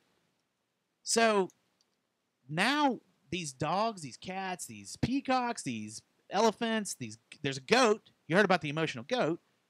Are getting on these flights and flying for free. Mm-hmm. And the donkey. Not anymore. Oh, they're going to start charging, which they should. I applaud the Delta airlines. said no more. But what's to keep me from saying my child is an emotional supportive child and calms me down, so I am taking Michaela with me to Orlando, First of Florida. all, everybody knows that's bullshit because kids don't calm a human down. Well, okay, adult. My grandma is coming with me because she's an emotional supportive woman, and she helps me the most. She gets rid of my anxiety. Everybody knows that's bullshit because You old hate your people annoy the fuck out of you. Okay, what if I want to bring my... Don't say my, your girlfriend, no, because we know, or your wife. That doesn't work. my black friend. Whoa. And he's emotionally supportive. And if you don't let him on, It's racist. you're racist. That's right. That's what I'm saying. They're on a slippery slope, and I think from what I've heard, the airlines are getting wise and privy to this, and they're starting to back off on a lot of this, as they should. That's a human. You have to pay for another human. Well, then you have to pay for these goddamn animals. And that's the thing. And that's This ain't fucking Noah's Ark. I don't think she... Get that fucking pig out of here before I fry it up. I think that Eat it for my keto diet. That was the first time she had tried to fly with it from the stuff I had read. Oh, yeah? And was just like... But let's see just if still, this the gets up. goat, the like, these things shit. I don't think the goat was real. I think that's That was a a- bit. oh, is it? They were like, it would be funny to have an emotional goat. Oh, No Agenda made that up. Yeah, it's See not what that happens they when I had a half real listen to something? Yeah, it's not that they had a real goat. Well, did you hear about the company up in New York that has pet maternity leave now? What? Yeah. No. There's a company up in New York that they talked about, and My they company actually just gave us the guys maternity leave or paternity leave. Yeah. Yeah. They just gave guys that, and Yeah. now a company has animal. Yeah. Because they're children too, Dustin.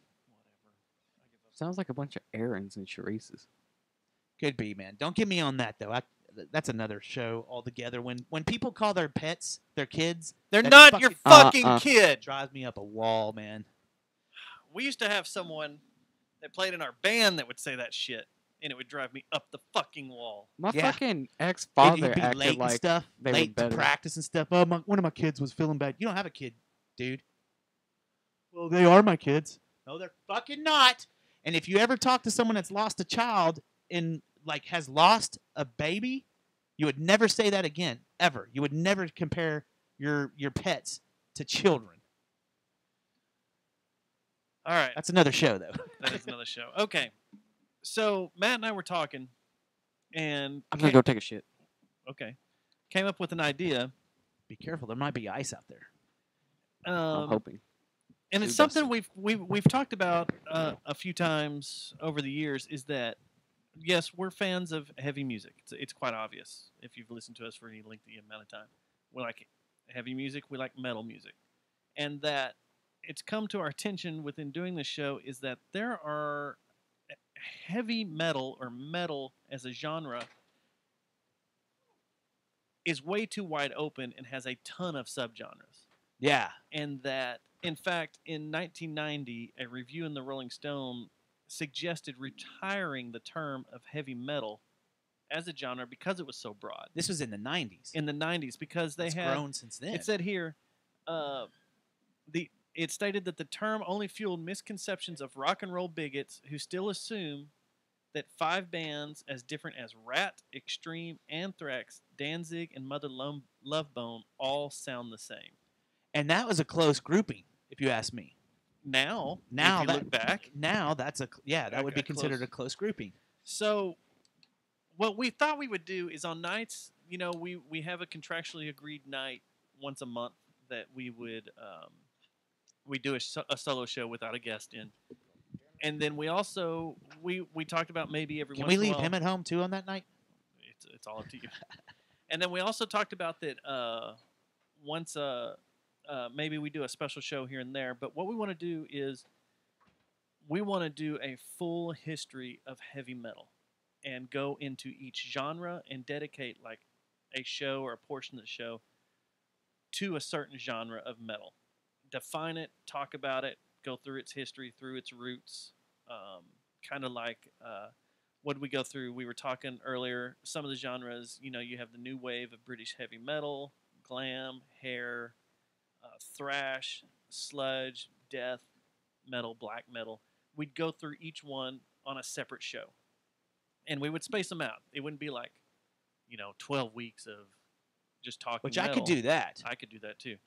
But we're going to space them People out would to hate us, where though. we do them once a month or once every 2 months or whatever. Yeah. And then, like, if we're just hanging out on the weekend, like, hey, let's do a special show about the metal. Let's just go record one real quick. At the We'll do R&D office, I didn't bring this up, but if this works and it works well, we'll expand it to other genres of music too. It won't just be metal. We'll do one on, hip hop.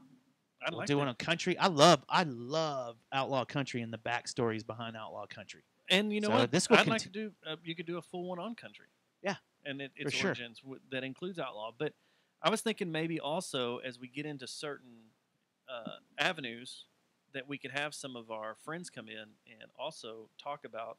For sure, yeah. That are in those genres, or that are really big fans of those certain genres that could go even deeper than whatever we research and look up.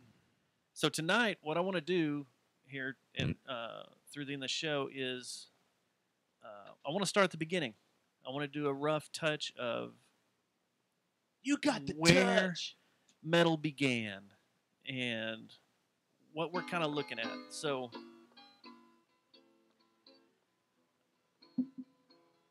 like every genre, metal has greatness in shit. We can agree on that, right? We got a lot of, you're going to say like, what, glam metal might be considered shit?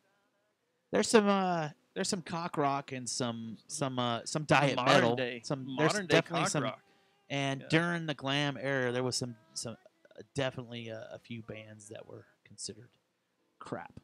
So basically, in the late 60s, a bunch of blues rock players gradually started playing faster and louder and harder. They started tweaking their knobs, turning their amps up, and playing the same licks, the blues licks, the blues progressions, way but louder. way louder. And in the 50s, you have Memphis blues guitarists like Joe Hill Lewis, Willie Johnson, Pat Hare, and as we listen to Robert Johnson, they kind of started playing things a little grittier, a little dirtier from their blues and their down home. James Cotton released a song called Cotton Crop Blues. And This is the first song with an amplified guitar. That in an over fuzzy guitar. This was recorded in 1954. 54? Yeah. And that guitar tone then was like, what the hell is going on? And what is this noise? What is this racket? And then what's kind of crazy is that just 4 years later, do you know who Link Ray is? I do. Tell me, who is this artist that you're playing right now? This is James Cotton. And the song is Cotton Crop Blues. And taking notes here. So Link Ray, and I can give you all my notes. I've got big long notes over here. So Link Ray Oh yeah, why do I need to do that? If in 1958 he released a track that if you've seen Pulp Fiction or any, I think is it in every Tarantino movie,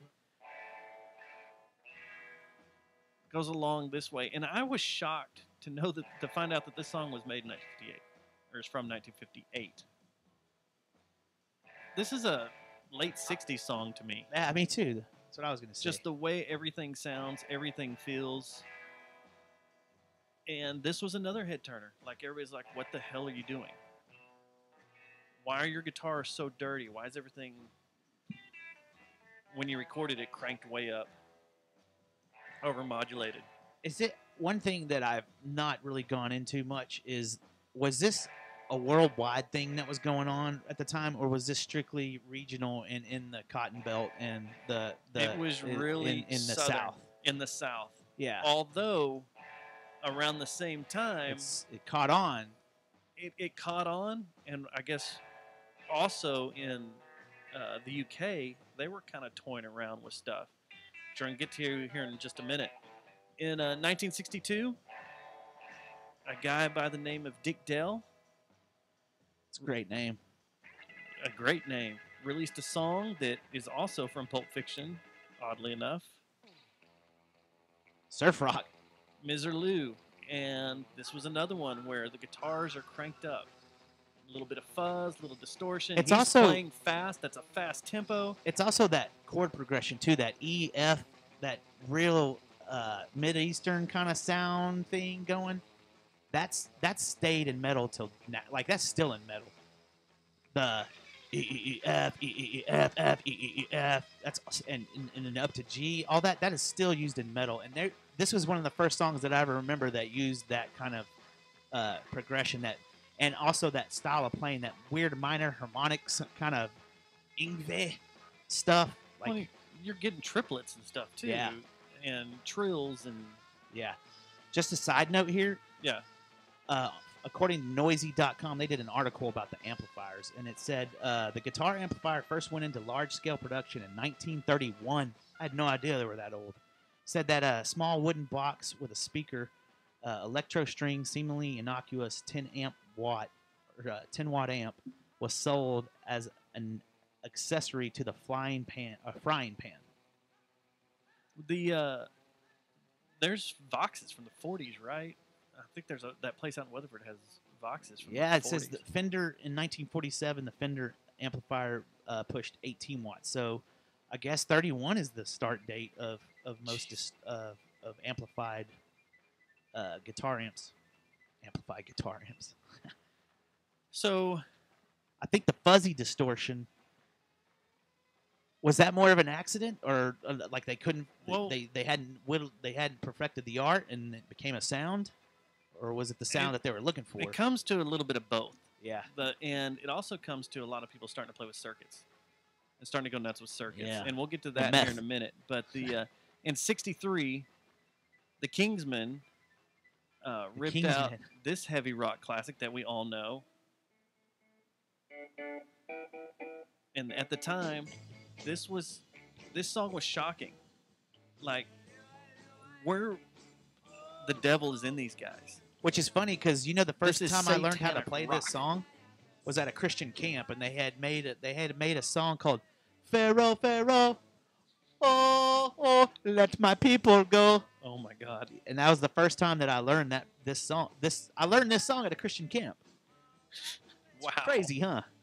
That is kind And of to think in the funny. in the 50s, when did you say it was released? This was in a 62 or 63. Yeah, everybody was, this is the devil's music. Around the same time, a band over in England that was getting started by the name of the Rolling Stones. I don't know if you've ever heard of them. They were doing covers of blues songs, Yeah. but they were speeding them up, making them dirtier, making them grittier. Yeah, wasn't Tony Iommi doing it too, right? We're gonna get to that. I think he was a blues guy though too. He was a- all he into was a blues speeding up guy. and making dirty. So this is kind of where, as you do your research, the formation of heavy rock and the, starts to take place. starts to take place. Foundation. The tone starts happening. You're starting to hear a heavier, grittier, nastier tone. Like you said, amps are overdriven. Yep. Early distortion pedals are coming in there, stuff Yeah. to make racket. And then once the 60s rolled around, Game on.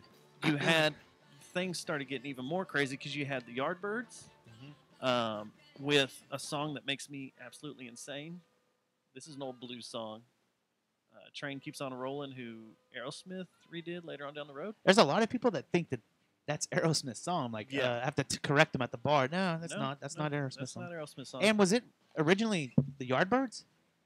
No, it was an old blues song. Yeah. But they also were taking old blues songs and playing, which is another thing like Zeppelin. Yeah. Has been accused of is taking old blues songs and I don't think they've been. I think they own up to it. they too. have They're owned like, up to yeah, it. Yeah, we did. did. That's what we were brought up on. Pretty much everybody has. They were just taking these old front porch blues songs or smoky bar blues songs and speeding them up, making them rock songs. And but you had the Stones and the Yardbirds and the Kinks and a band called Pink Floyd started popping up.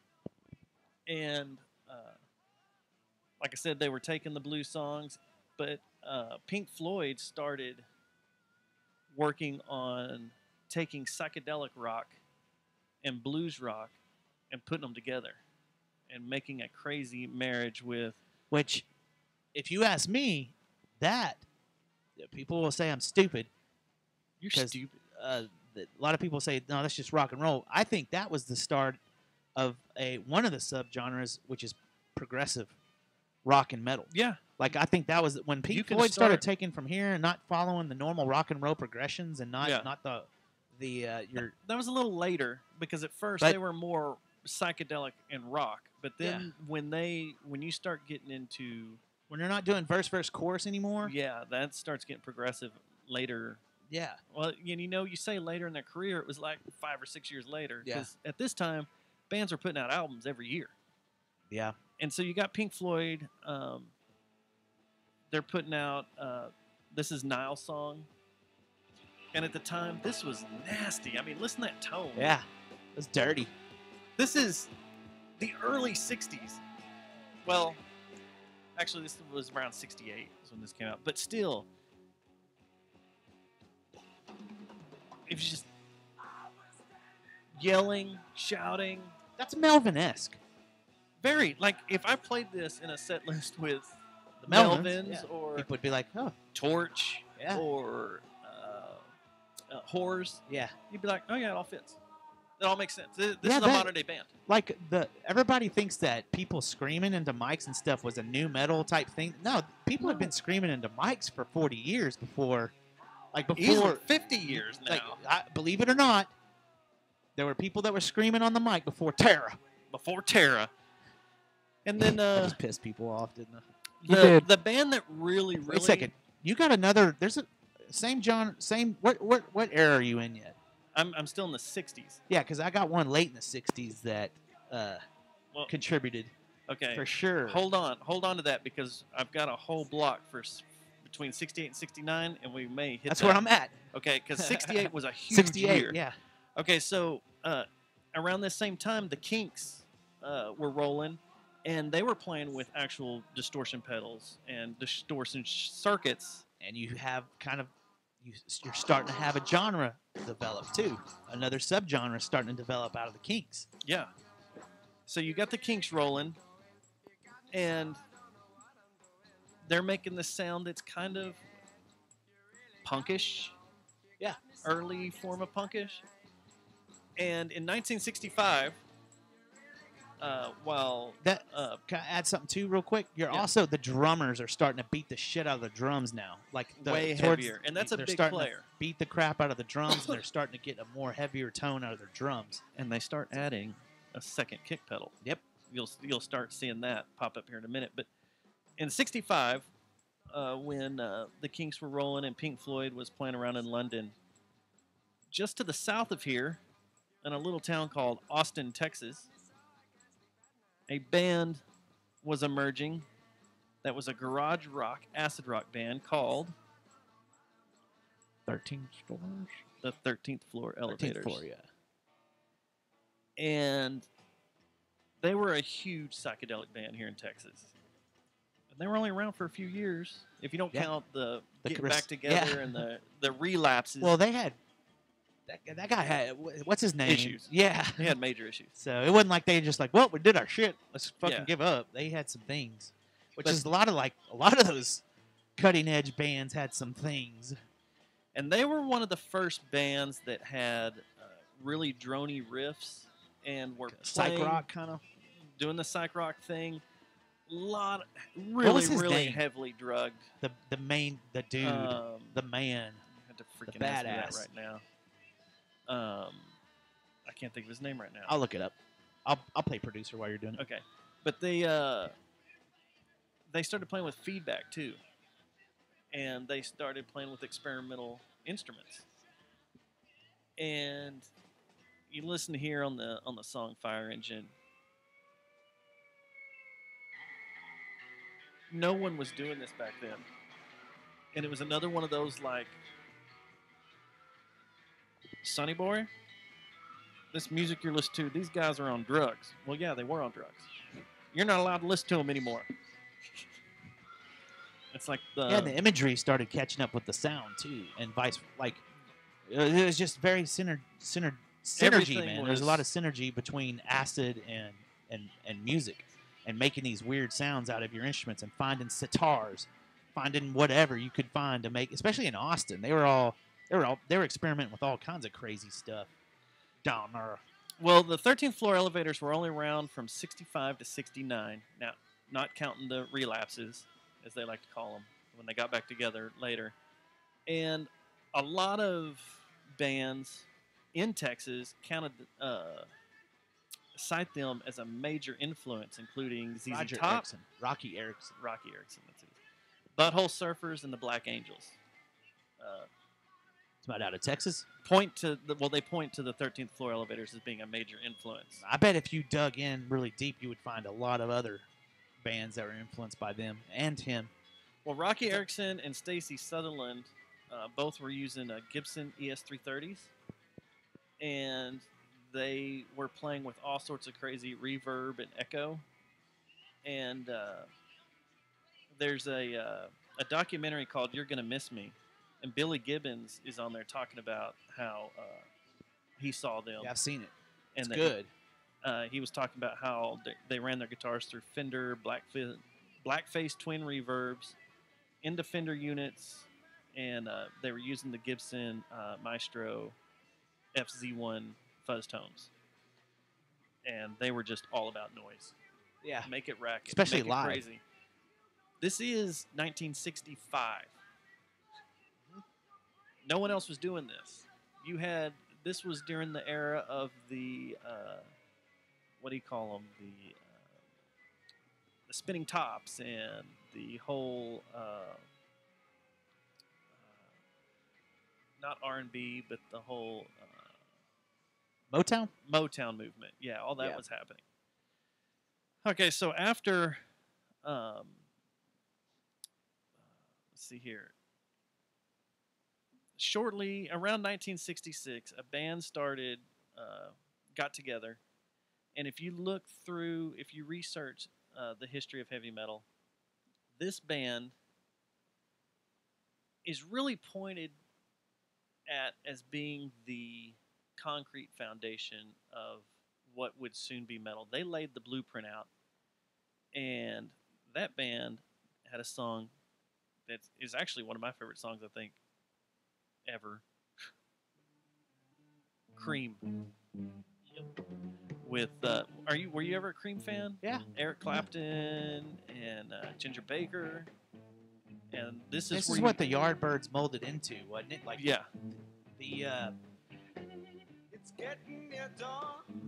This is where you start hearing double bass kick. The double bass kick and your starts picking up. the fuzz goes up another notch The too fuzz on your gets lead nasty. lines and stuff. And riffs. Yeah, riffs. Riffs and crazy loud ass solos. Yeah. That are blazing. Yeah. Because Clapton was a badass. And so he was he was playing on a Strat still then, right? Like he's always played on a Strat, hasn't he? Yeah. I don't think he's ever strayed away from the Strat. Every picture I've ever seen of Eric Clapton, he's been playing on a Strat. He's had a Paul, right? I don't recall ever seeing him on one. He's always on a Strat. Let me look. Let me Google image and see if I can find a. Just kind of watch the cruise first through one. them and see. First picture I find. Something he's on like a Les Paul, flying like V. or SG. Yeah. So around this time, you had Vanilla Fudge, and they have been called one of the American leaks between psychedelic and heavy metal. They were Vanilla Fudge and Cream. Cream was the British version. Vanilla Fudge was the American version. They toured together. They were creating the same sound. Dirty, nasty, big spaces, droney here and there. And then you had The Who. It does. There is, okay, there is. I found out of 50 pictures, there is one of him on a Les Paul and one of him on an acoustic. But for the most part, it's all. Well, he did the Unplugged.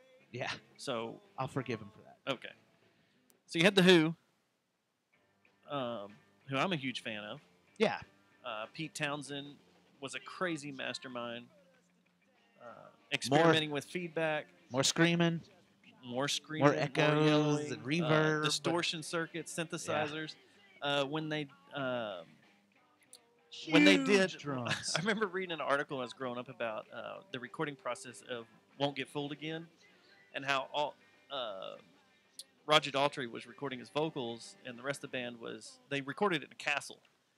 And Roger Daltrey was in a room with crazy reverb when he did that scream at the end. And the rest of the band was eating lunch in a different room. They heard it? And they heard him, and they went Thought something running was in wrong. there because they thought the castle had caved in on him. Because the scream was so crazy.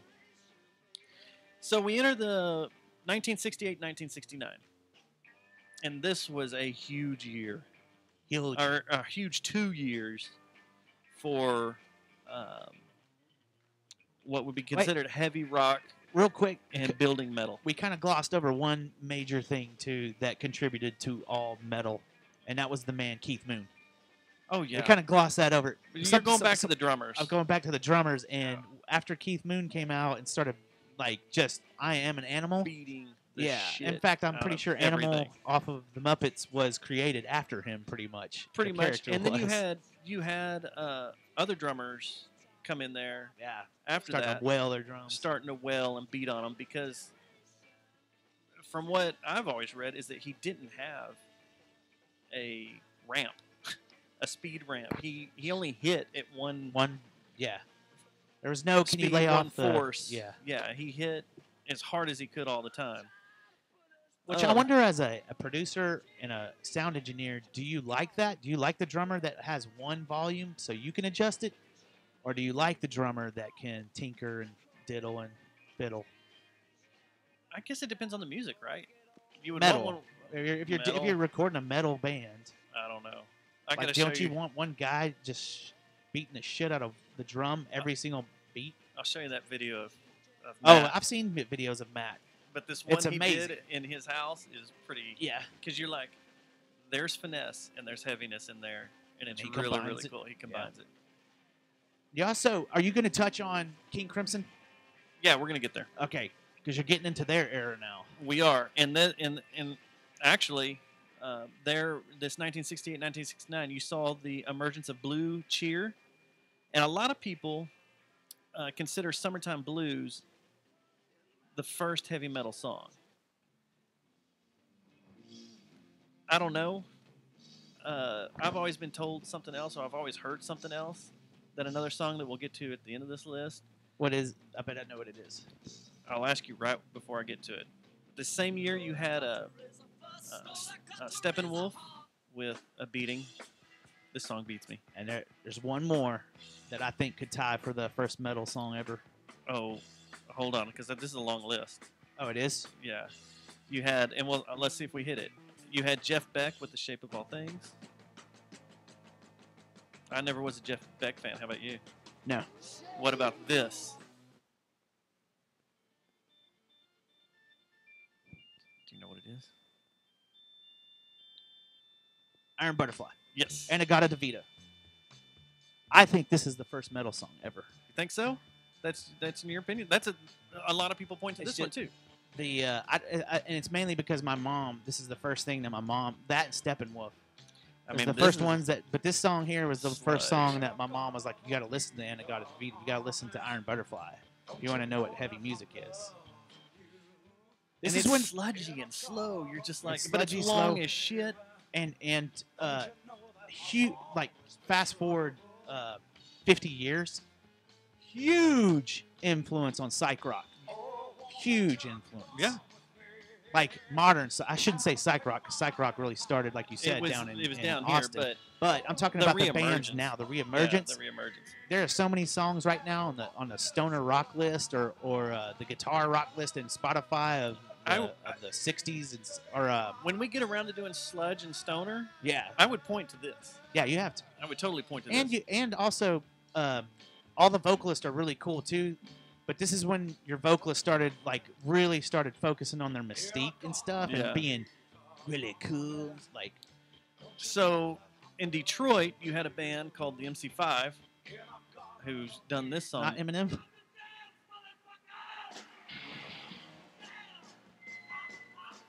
Which was Detroit's version of hard rock.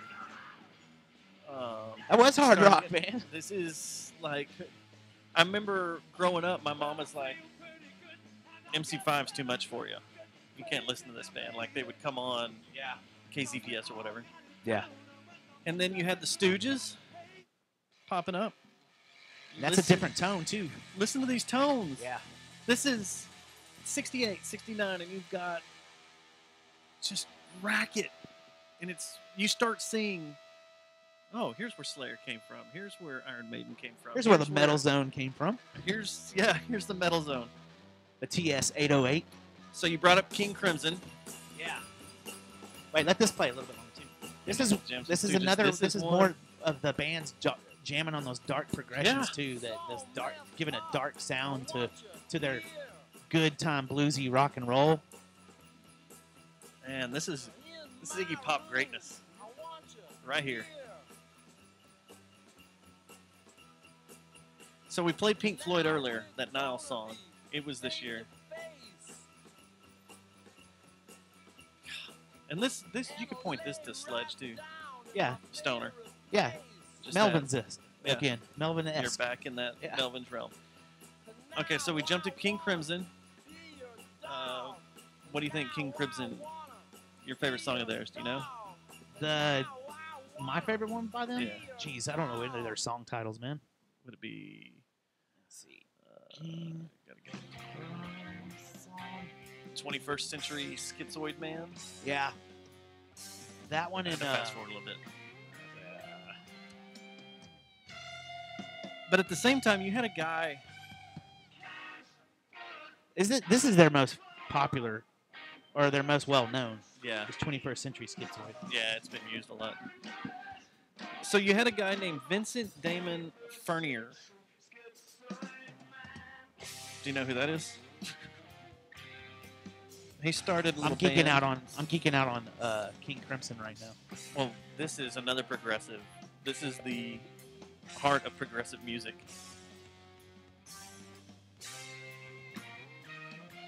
Riffy. Yeah. All on the blues scale still. That's all it is modified blues. And a lot of people say metal is just modified blues. Loud, But faster, harder. And the vocals are a little more distorted now. They're doing a lot of distorted vocals here. Well, this is another Blow band. out that ribbon. This is another band that likes This has to been used experiment. though. Car 21st commercials. Yeah, and that loop was used by Kanye too, wasn't it? Yeah. Like there's been a lot of hip hop that's Used. another show altogether.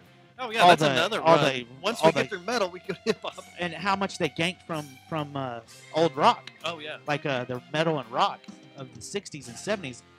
Hip hop artists just picked through their records and just was ganking I say ganking, I guess. Well, that was one of the just things that taking was whatever cool they about, wanted for a while. Show, the Defiant Ones, when Dre was showing Young video of Dre and he was talking about stuff he went through. Yeah. He was going through rock and metal albums. Yeah. To mix and beat up. You know, that was, and then that shot on the beach with him going through Nirvana. Yeah. Which I wonder, as a producer, he said that if was his it's favorite better, album, right? If it's better to get started on that big metal and big band stuff, and whether you got the guitar, you have the bass, you have the rhythm guitar, you have the vocals, Or is it better for a hip hop guy, producer, to jump right in and start trying to do Drake beats? Know what I mean? I think if you want to be more well-rounded, you'd probably start Full off instrumentation. full instrumentation. This is good stuff. King Crimson is awesome. Yeah. So, and they were here not too long ago. And this is my favorite song by them. It's probably 21st Century Schizoid. So Vincent Damon Furnier started popping up on the scene. He was a little dude, did a song like this. He changed his name for obvious reasons to Alice Cooper. Alice Cooper. Released an album called Pretty's for You. This is Fields of Regret from it. And here comes the theatrics. The theatrics started rolling in. But when people talk about the first metal song, what I've heard my entire life pointed to Walk. This is the song that started heavy metal. Yeah. I've heard this at least 100 times. It's this song right here. And it was released at the end of 68, going into 69, by a band called The Beatles.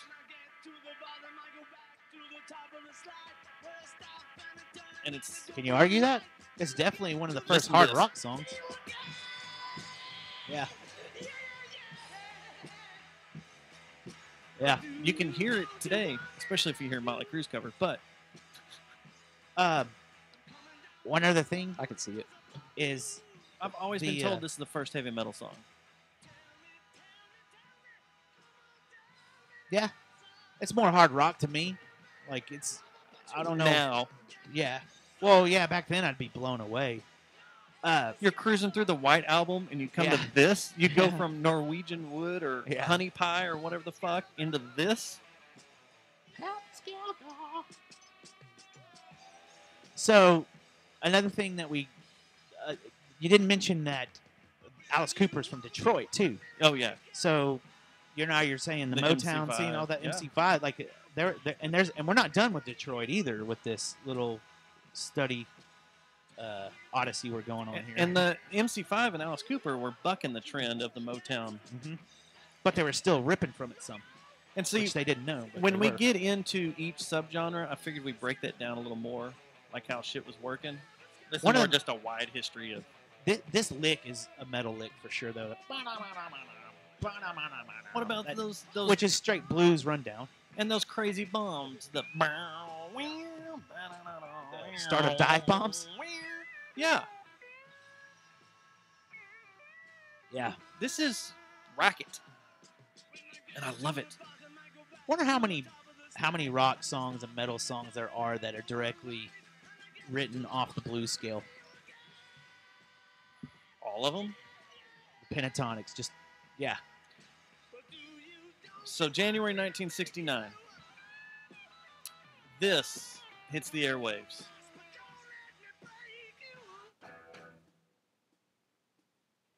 The first song off their first self-titled record, Led Zeppelin.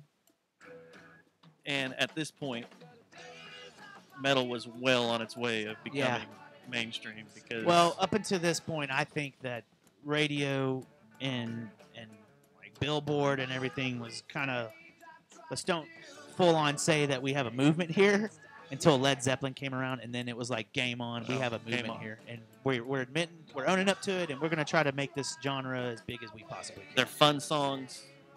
They're heavy. They're racket. And it's about they're to distorted. It's about to be arena rock time. And this is when arenas started getting filled. Well, I guess you could say before that too, because Pink Floyd was. When did Pink Floyd start filling up arenas and stuff? Was it around the same time as Led Zeppelin when they got? I know 70s they were. I don't know if it's, this is 69, so I think so. Yeah, this is probably the 70s beginning of filling the arenas with rock fans. So, same time, you had a band led by Leslie West called Mountain. One of my favorites. Who released this song right here. Yeah. And this is your blues riff. Yeah. And you want to talk about songs that are inspirational to metal? I did this earlier while I was putting this list together. This song was inspirational to more than just metal. This has been inspirational to more blues, Texas blues, ZZ Top, car commercials, movies, TV shows. Like this was a major. And this thing's funny. Everybody knows the song Mississippi Queen, but they don't know the band's name is Mountain. Are you ready for this? Because I did this because I've heard it a million times by this man, Ozzy. Yep. He covered it. You have a band called Molly Hatchet. Was that with was the Ozzy? Who I think that was with Randy. It was? I believe so. Wasn't Zach? I don't see the album, so I thought it was with Randy. This one's Molly Hatchet? This is Molly Hatchet. That's a good version of it. Vocals are, that's Southern rock vocals, but Mountain was Southern rock, so I don't. You had this one. You like that tone? White Snake Town? Close. I'll wait and see if you can figure out the vocals on it. Mississippi Queen, you know what I mean. Mississippi Queen. It's one of your bands. She told me everything. I went down around Vicksburg. I down to Cinderella? Who is it? Wasp. Oh yeah, Blackie. I forgot. Blackie Lawless. Yeah. Did you see him at NAMM? Was he running around? I think he was running around. Yeah. Was he at I that could show? see him all over I think that he was at our place. show. At that show we went to where, yeah. The 80s or the big jam show thing. And then there's this version. Way faster. What's that? 70 octaves higher, too. That little squeal. Can you guess who this is? It should be obvious. It's got to be Ministry. Yep. That would be who that is. Who played lead guitars for him on this? Oh, that's a good question because it wasn't Mike. I don't think so. This was on the Co-Conspirators, and I think it was the guy from Dino. Dino from Fear Factory. I love how they come with the machine gun. Saw him at NAMM. Yeah, I bet you did. Yeah. So, one of the songs that's when I was doing this research that pointed towards the inspiration for doom metal, and we'll get to that when we get to the subgenre, but I wanted to hit on it, is one of my favorite Beatles songs of all time. I Want You, She's So Heavy. And I've referenced it on this show as being like the ultimate heroin song. Because every time I'm hearing it, it's just like you should be in a shitty hotel room, covered with trash, pizza, and a lump of your clothing. Some shit on the wall somewhere. Yeah. Some feces. There's a blood stain on the wall. A lot of places in Philadelphia Phones look like off the this hook. right now. You're describing Philadelphia right now. Or a hotel on Bedford Euless. Or the bathroom at Texas Biggest. So that was in 1969, and towards the end of 1968, a few bands on both sides of the pond, England and the U.S., started using the dark occult imagery and started throwing in satanic verses and satanic imagery, skulls and upside down crosses, rumors and of horns, backmasking. You had bands like Covenant and Black Widow that are kind of the they're kind of the basis of what black metal was bordering around. Yeah. But a band that took some of that inspiration is a band that we're very well familiar with, Black Sabbath. I know this band. You had Bill Ward on drums, Geezer Butler on bass, Tony Iommi guitar, and Ozzy Osbourne on vocals. Have you seen the Black Sabbath documentary that Showtime's been showing a little bit lately? Who's playing drums on that? The young guy that's got the big back tattoo and he's hitting his. It's not what's his name, because what's his name from Faith No More played for a while. Yeah, and it's not him. This is a new kid. And didn't Joey Jordison fill in for a little bit? I don't think that unless Joey got a perm and's got curly stringy hair instead of just straight I don't know flat what it black. looks like. Yeah, he always had flat black. I don't think it's him. I thought he filled in for Ministry and Black Sabbath for a while. It sounds like something Joey has done, but it didn't look like him. This looked like. Let me just look it up. I got the power of the internet.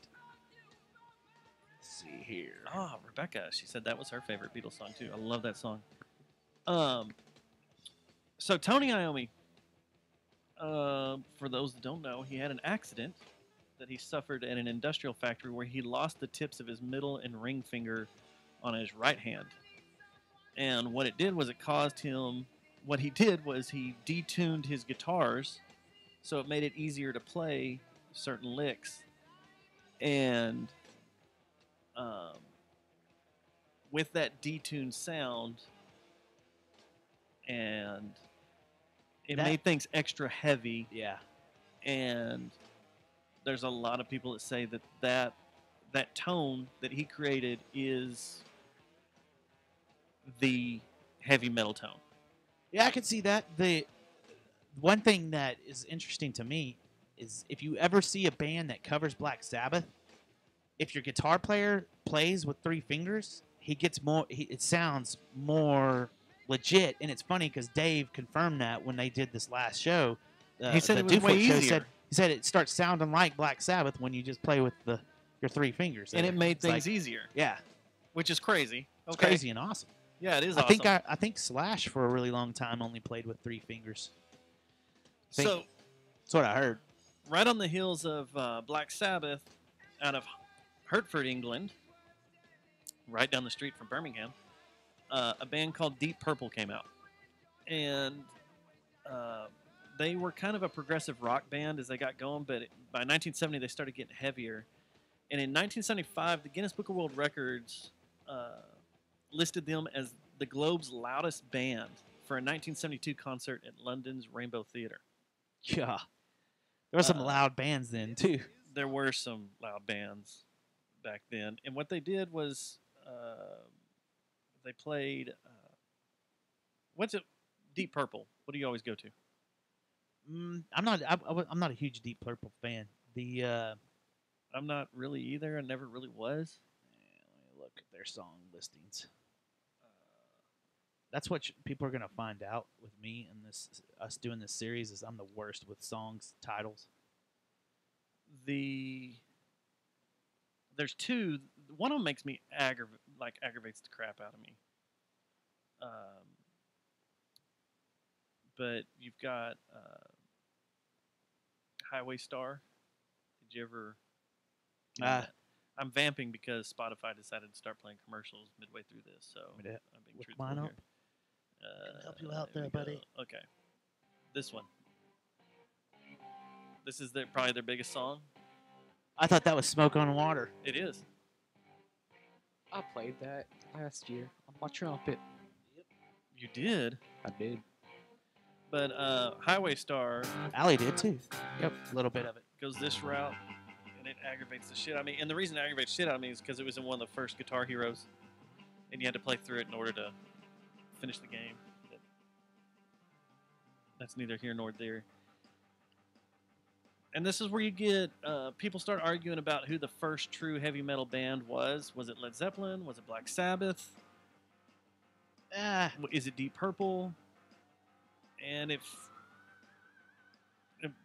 it finally came down that they were... Also, Thin Lizzy has something to say about that, too. They're in the 69. They started in 69-ish, right in that era. So they could... These three, Zeppelin, Sabbath, and Deep Purple, are called the unholy... I'll tell you this. Trinity of metal. Thin Lizzy had... I think Thin Lizzy was a big originator of the dueling guitars. Yeah. And they... You know, in the 70s, they really took off and made a big influence.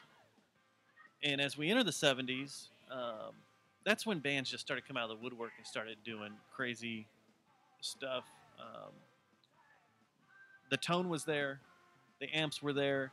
Manufacturers they started building making stuff things towards for metal, pointing the directions for metal. It wasn't going anywhere. Everybody wanted to play loud. Everybody wanted to play fast. You had Everybody wanted to kick their amps and stuff. And you had Jimi Hendrix that freaking started. This kid came out of nowhere and just started taking Went over nuts. music and lighting his guitar on fire. Playing behind his back and biting his guitar. Everybody's like, "What is this?" And he was introducing funk. Jimi with Hendrix a little bit of was the original rock and metal. Well, I guess you can't say that because Marilyn Manson didn't play guitar really that much. But Jimi Hendrix was a shock rocker at first. Like when he came on the scene, like there was things that he was doing that people Cooper were like, was already there. He was, yeah, but that was theatrical. Like there was a sense when the videos I've seen, there was a sense in the crowd when you were watching Jimi Hendrix, you didn't know what the fuck he was gonna do. If he was gonna throw his guitar head into a speaker, or was he gonna light his guitar on fire? Was he gonna dance? Was he gonna refer to it as a snake? Yeah. Was he gonna be too trippy to even perform? Or so on our side of the pond in the U.S. First Ben? Huh? Because Ben has some antics up there on the stage. Yeah. I guess Ben's more of a jumper, though. So you had Blue Oyster Cult. You had Aerosmith, who was recycling some old blues songs and bringing them up to Aerosmith speed. from Philadelphia, right? Yeah, from Philadelphia. You had this band, and Patriot fans are pissed. This is kind of funny because I broke this up into what was going on around the world in the 70s. So you had in the U.S. you had Aerosmith, Blue Oyster Cult, Kiss. You also had Thin Lizzy, like you said. This is what the U.S. was bringing, and then Humble Pie started doing some stuff as we make our way across the ocean. I never was a big Humble Pie fan. Were you? Yeah, something else that was happening in Texas too was there was these dudes down in Houston that started playing some real loud, heavy blues licks that had been around forever. ZZ Top. ZZ Top came out with the first album, mm-hmm. and was it Rio Mud or Rio Grande Mud or whatever? That came out in the early 70s. That also helped out the whole metal evolution, I think, too, because good night, Becky. They were big on licks. Huge on licks. Loud and there's a three-piece. Keeping things simple but making it rock. We go to the three-piece thing. Yeah. Which you have a theory about that. I do have a theory about that. As you had, so overseas you had Humble Pie, you had Rainbow. Yeah, Rainbow. Oh, I'm sorry. We're still here. Aren't we? Wait. You also had a band that got together in 75, but I don't know if I really count. They weren't really big to the 80s, and I couldn't even find any of their songs from the 70s because they were all released in Japan, not in the U.S. But this band... Styx? No. Quiet Riot started in 75. Wow. You don't think of them as being a 70s band, do you? Because everything got big in the 80s. But yeah, they were a 70s band, which kind of blew my mind. And then over in, like we were talking about Thin Lizzy, that was over in Dublin, Ireland, an Irish band. In Germany, got any guesses? Who was getting fired up in Germany? Hitler. Rammstein. Y'all are both wrong. Scorpions. We'll go with the Scorpions. It wasn't Hitler? No, it wasn't Hitler. And then down under, you had this band. And we'll list some Scorpions here. Because I know you're a huge Scorpion fan. You walk around. I like the early Scorpions. I'm not gonna lie. You're not one. You don't whistle. No. No, I got beat down a little bit in the strip clubs in the 90s with them, just because it seemed like they were always rock me like a hurricane. Yeah. Rock Me Like a Hurricane. It got a little old, but then but the old stuff like this is the shit. So you had this band, Down Under. Yep, and a major contributor. Major contributor. Now here's the problem: is that a lot of people say that, and even at the time, that these weren't really metal; they were hard rock. Well, if you were a music if you were into music theory and all that stuff, then yeah, I would probably say the same thing. This isn't really anything new. This is just played louder, and it's the same blues that we've heard for 30 years. But while this was going on in the U.S., in Germany, in Ireland, and now in Australia, I mean, this was metal in England. And this, if you put the two, is this the anthem? This is the Holy Grail, you think? If you put the two, if you have AC/DC play, It's a Long Way to the Top to Rock and Roll, and then you have War Pigs. Okay, for me personally, War Pigs this was metal. the first metal song to me. This was personally, like my mom, like I said, was Iron Butterfly, Inagata Devita, but is that Steppenwolf and all that. But the first time that I heard something, I was like, "This is metal." Like maybe even did the. You started. You were in the back seat. Horns, yeah. I was like in your car seat. Started air guitaring and stuff. And this when I heard War Pigs, I was like, okay, now I know what metal is. But Sabbath was doing this stuff while AC/DC, Aerosmith, Blue Oyster Cult are doing this harder rock. If you put the two, this is metal. Yeah. The other stuff is hard rock. Yeah. And if I lived at that, well, I was alive at that time. I just didn't have any consciousness. But I would have said, this is way more evil. Yeah, the imagery starting to get there for the devil and Satan and all that shit. And we're talking about the end of the world on every song rather than you doing drugs and having sex. We're talking about the end of the fucking world. What year were you born? And the Prince of Darkness coming down to Earth. Truth. And everybody dying. Yeah. In a war. What year were you born? 75. In 75, are you aware that this madness was happening in 75? You should be. Yep. Yeah. And to another me, British band. To me, this is rock.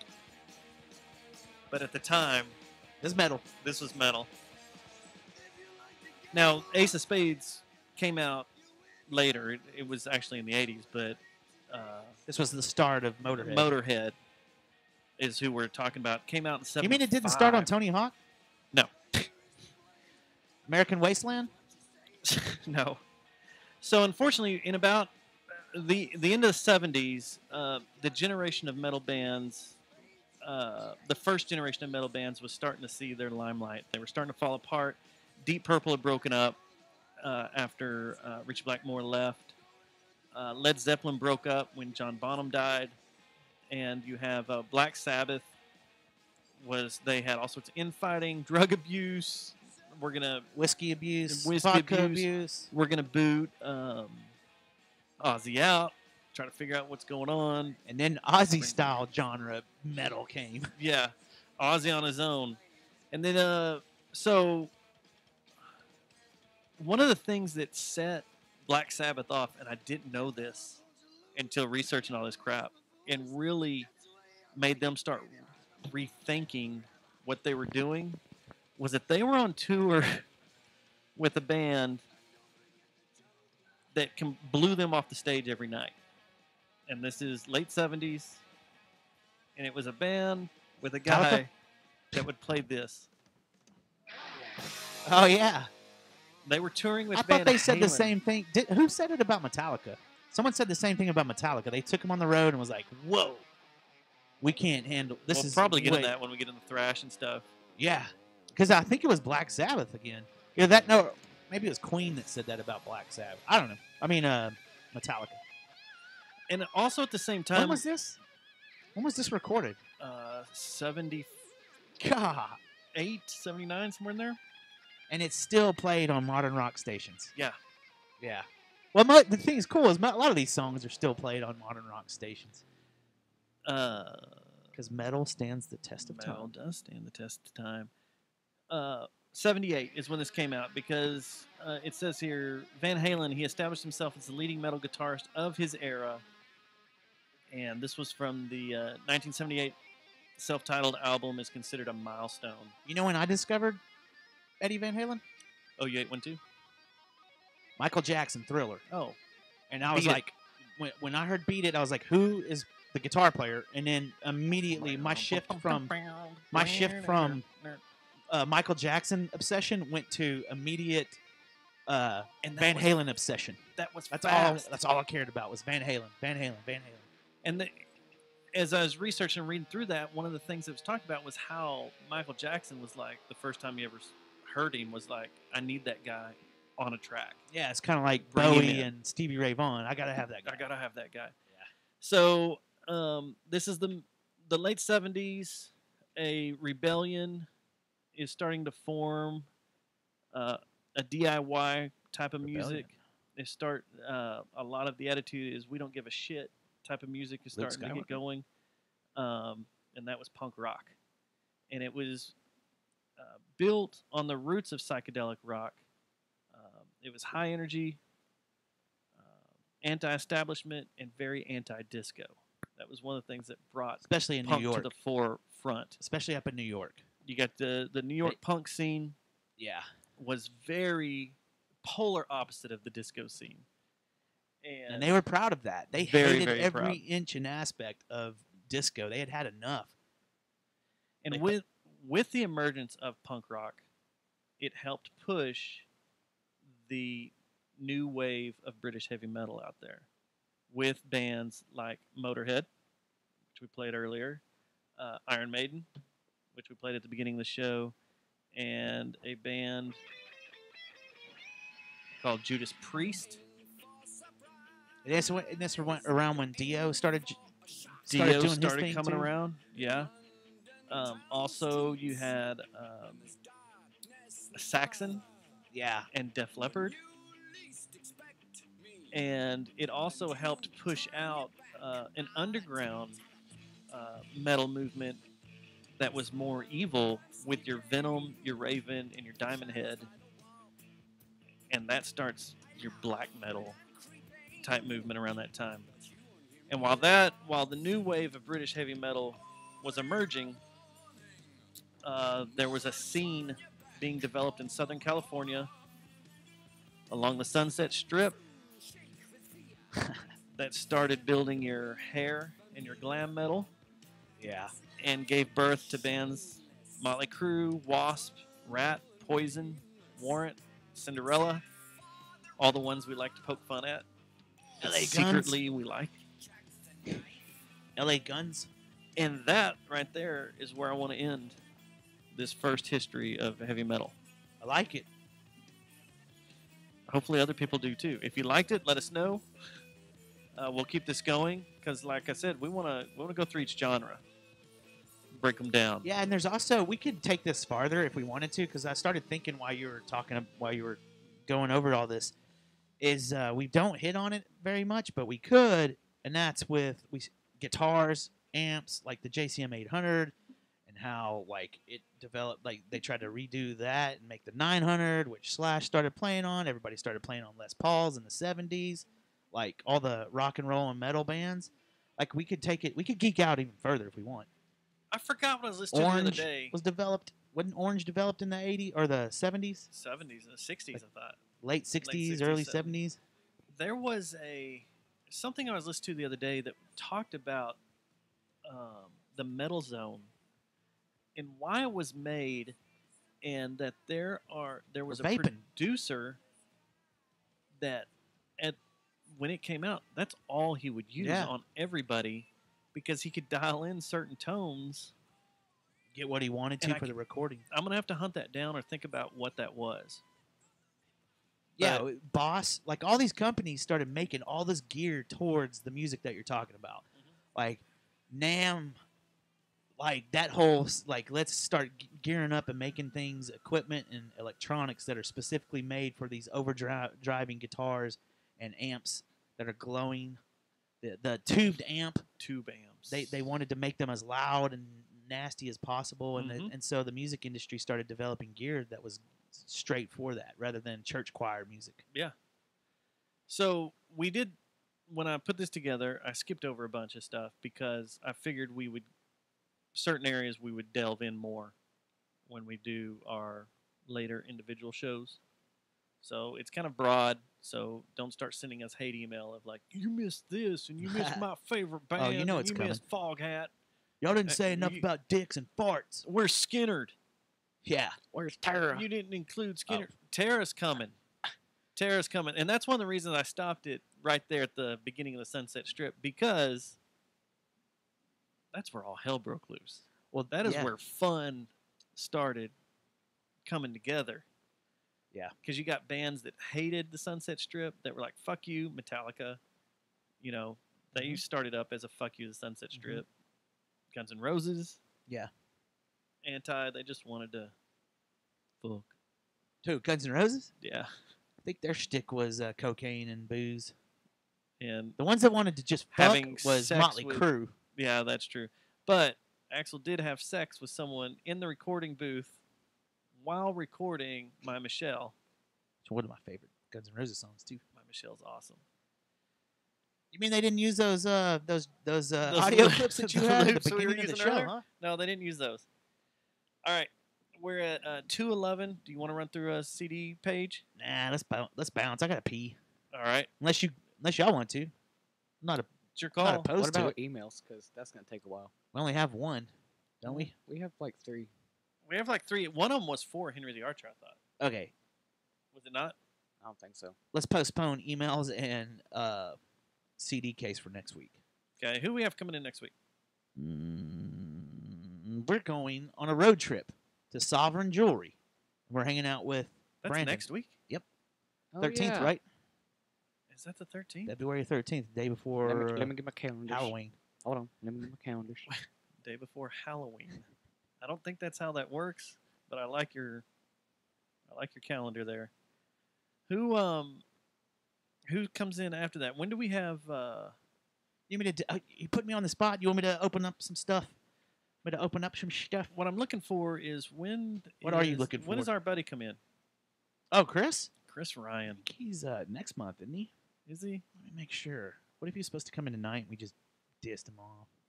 We put Henry the Archer instead, and they were like, "Oh shit." Let's see here. Where's our guest schedule? Gonna open up right here on the Jerry Jones. My Time drive is Massacre all effed up because I have podcast show. 9,000 things going. All right, let's see. And we got FTW coming in pretty soon too, man. Next week is the 13th. It is the 13th, huh? All right, Chris Ryan is coming in on the 20th. So next week is Sovereign Jewelry with Brandon from the Dangits, and I think Marlon's going to come out with us. Okay. We're going to get romantic. Then the next week on the 20th, we got Chris Ryan, a legend in the broadcast media Yes. world of DFW and rock and roll and metal. We need to line up questions for him where he gives specific answers, and then we can cut the audio up and use it later. Glue Yeah. the words together and make He doesn't know that he's gonna have to stay here till like 1 o'clock in the morning doing drops for us And liners. and just he's gonna be like, you know, Sorry, I Chris. graduated or I had graduated, I retired from radio. You guys know Sorry, that, right? Chris. He doesn't know, does Chris. he? Sorry. But he'll be an awesome interview. That'll be another really good show. We got a lot of good response from the Jake Kemp show.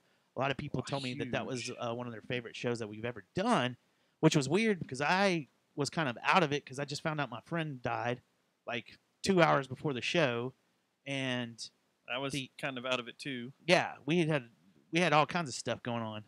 So, but anyway, we got a good response from that, and I think if you were into that, then you definitely need to check out the Chris Ryan show because he's got some.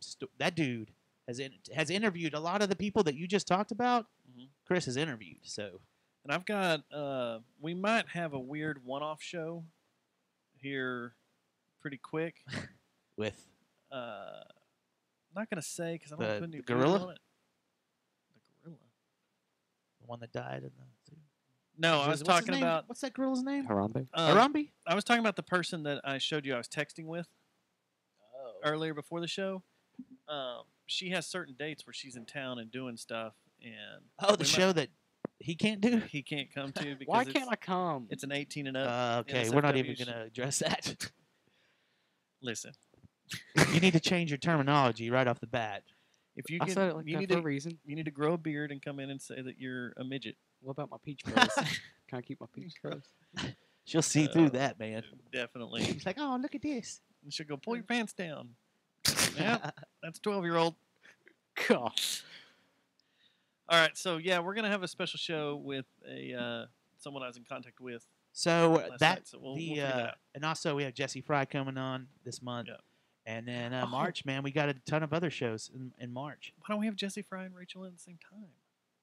Yes, I don't care, man. Drop the bag. I don't know if I don't know Rachel, and I don't know if Jesse would be into that, but Jesse shot a video in a swingers club. Yeah. Yeah. But you're talking about a professional coming in.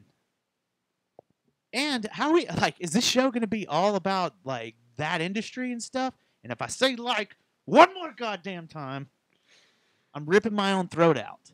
But anyway, that's what's coming up. Let's not talk about it anymore. Okay. Let's let people listen. We'll figure it out. All right.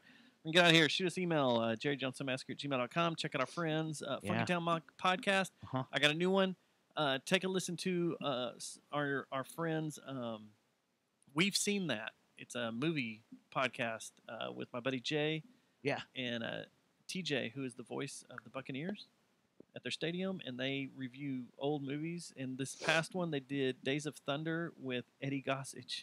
The Buccaneers? Yeah. The Tampa Bay Buccaneers? Yeah, he's the voice. He's your buddy? Yeah. Why can't we get any games, man? You want to go to Tampa Bay? I love that stadium with the fucking boat, the pirate ship. The home. I want to shoot the cannon. The home of death metal. Yeah, it is. Tampa is the home of death metal, of American death metal. Yeah.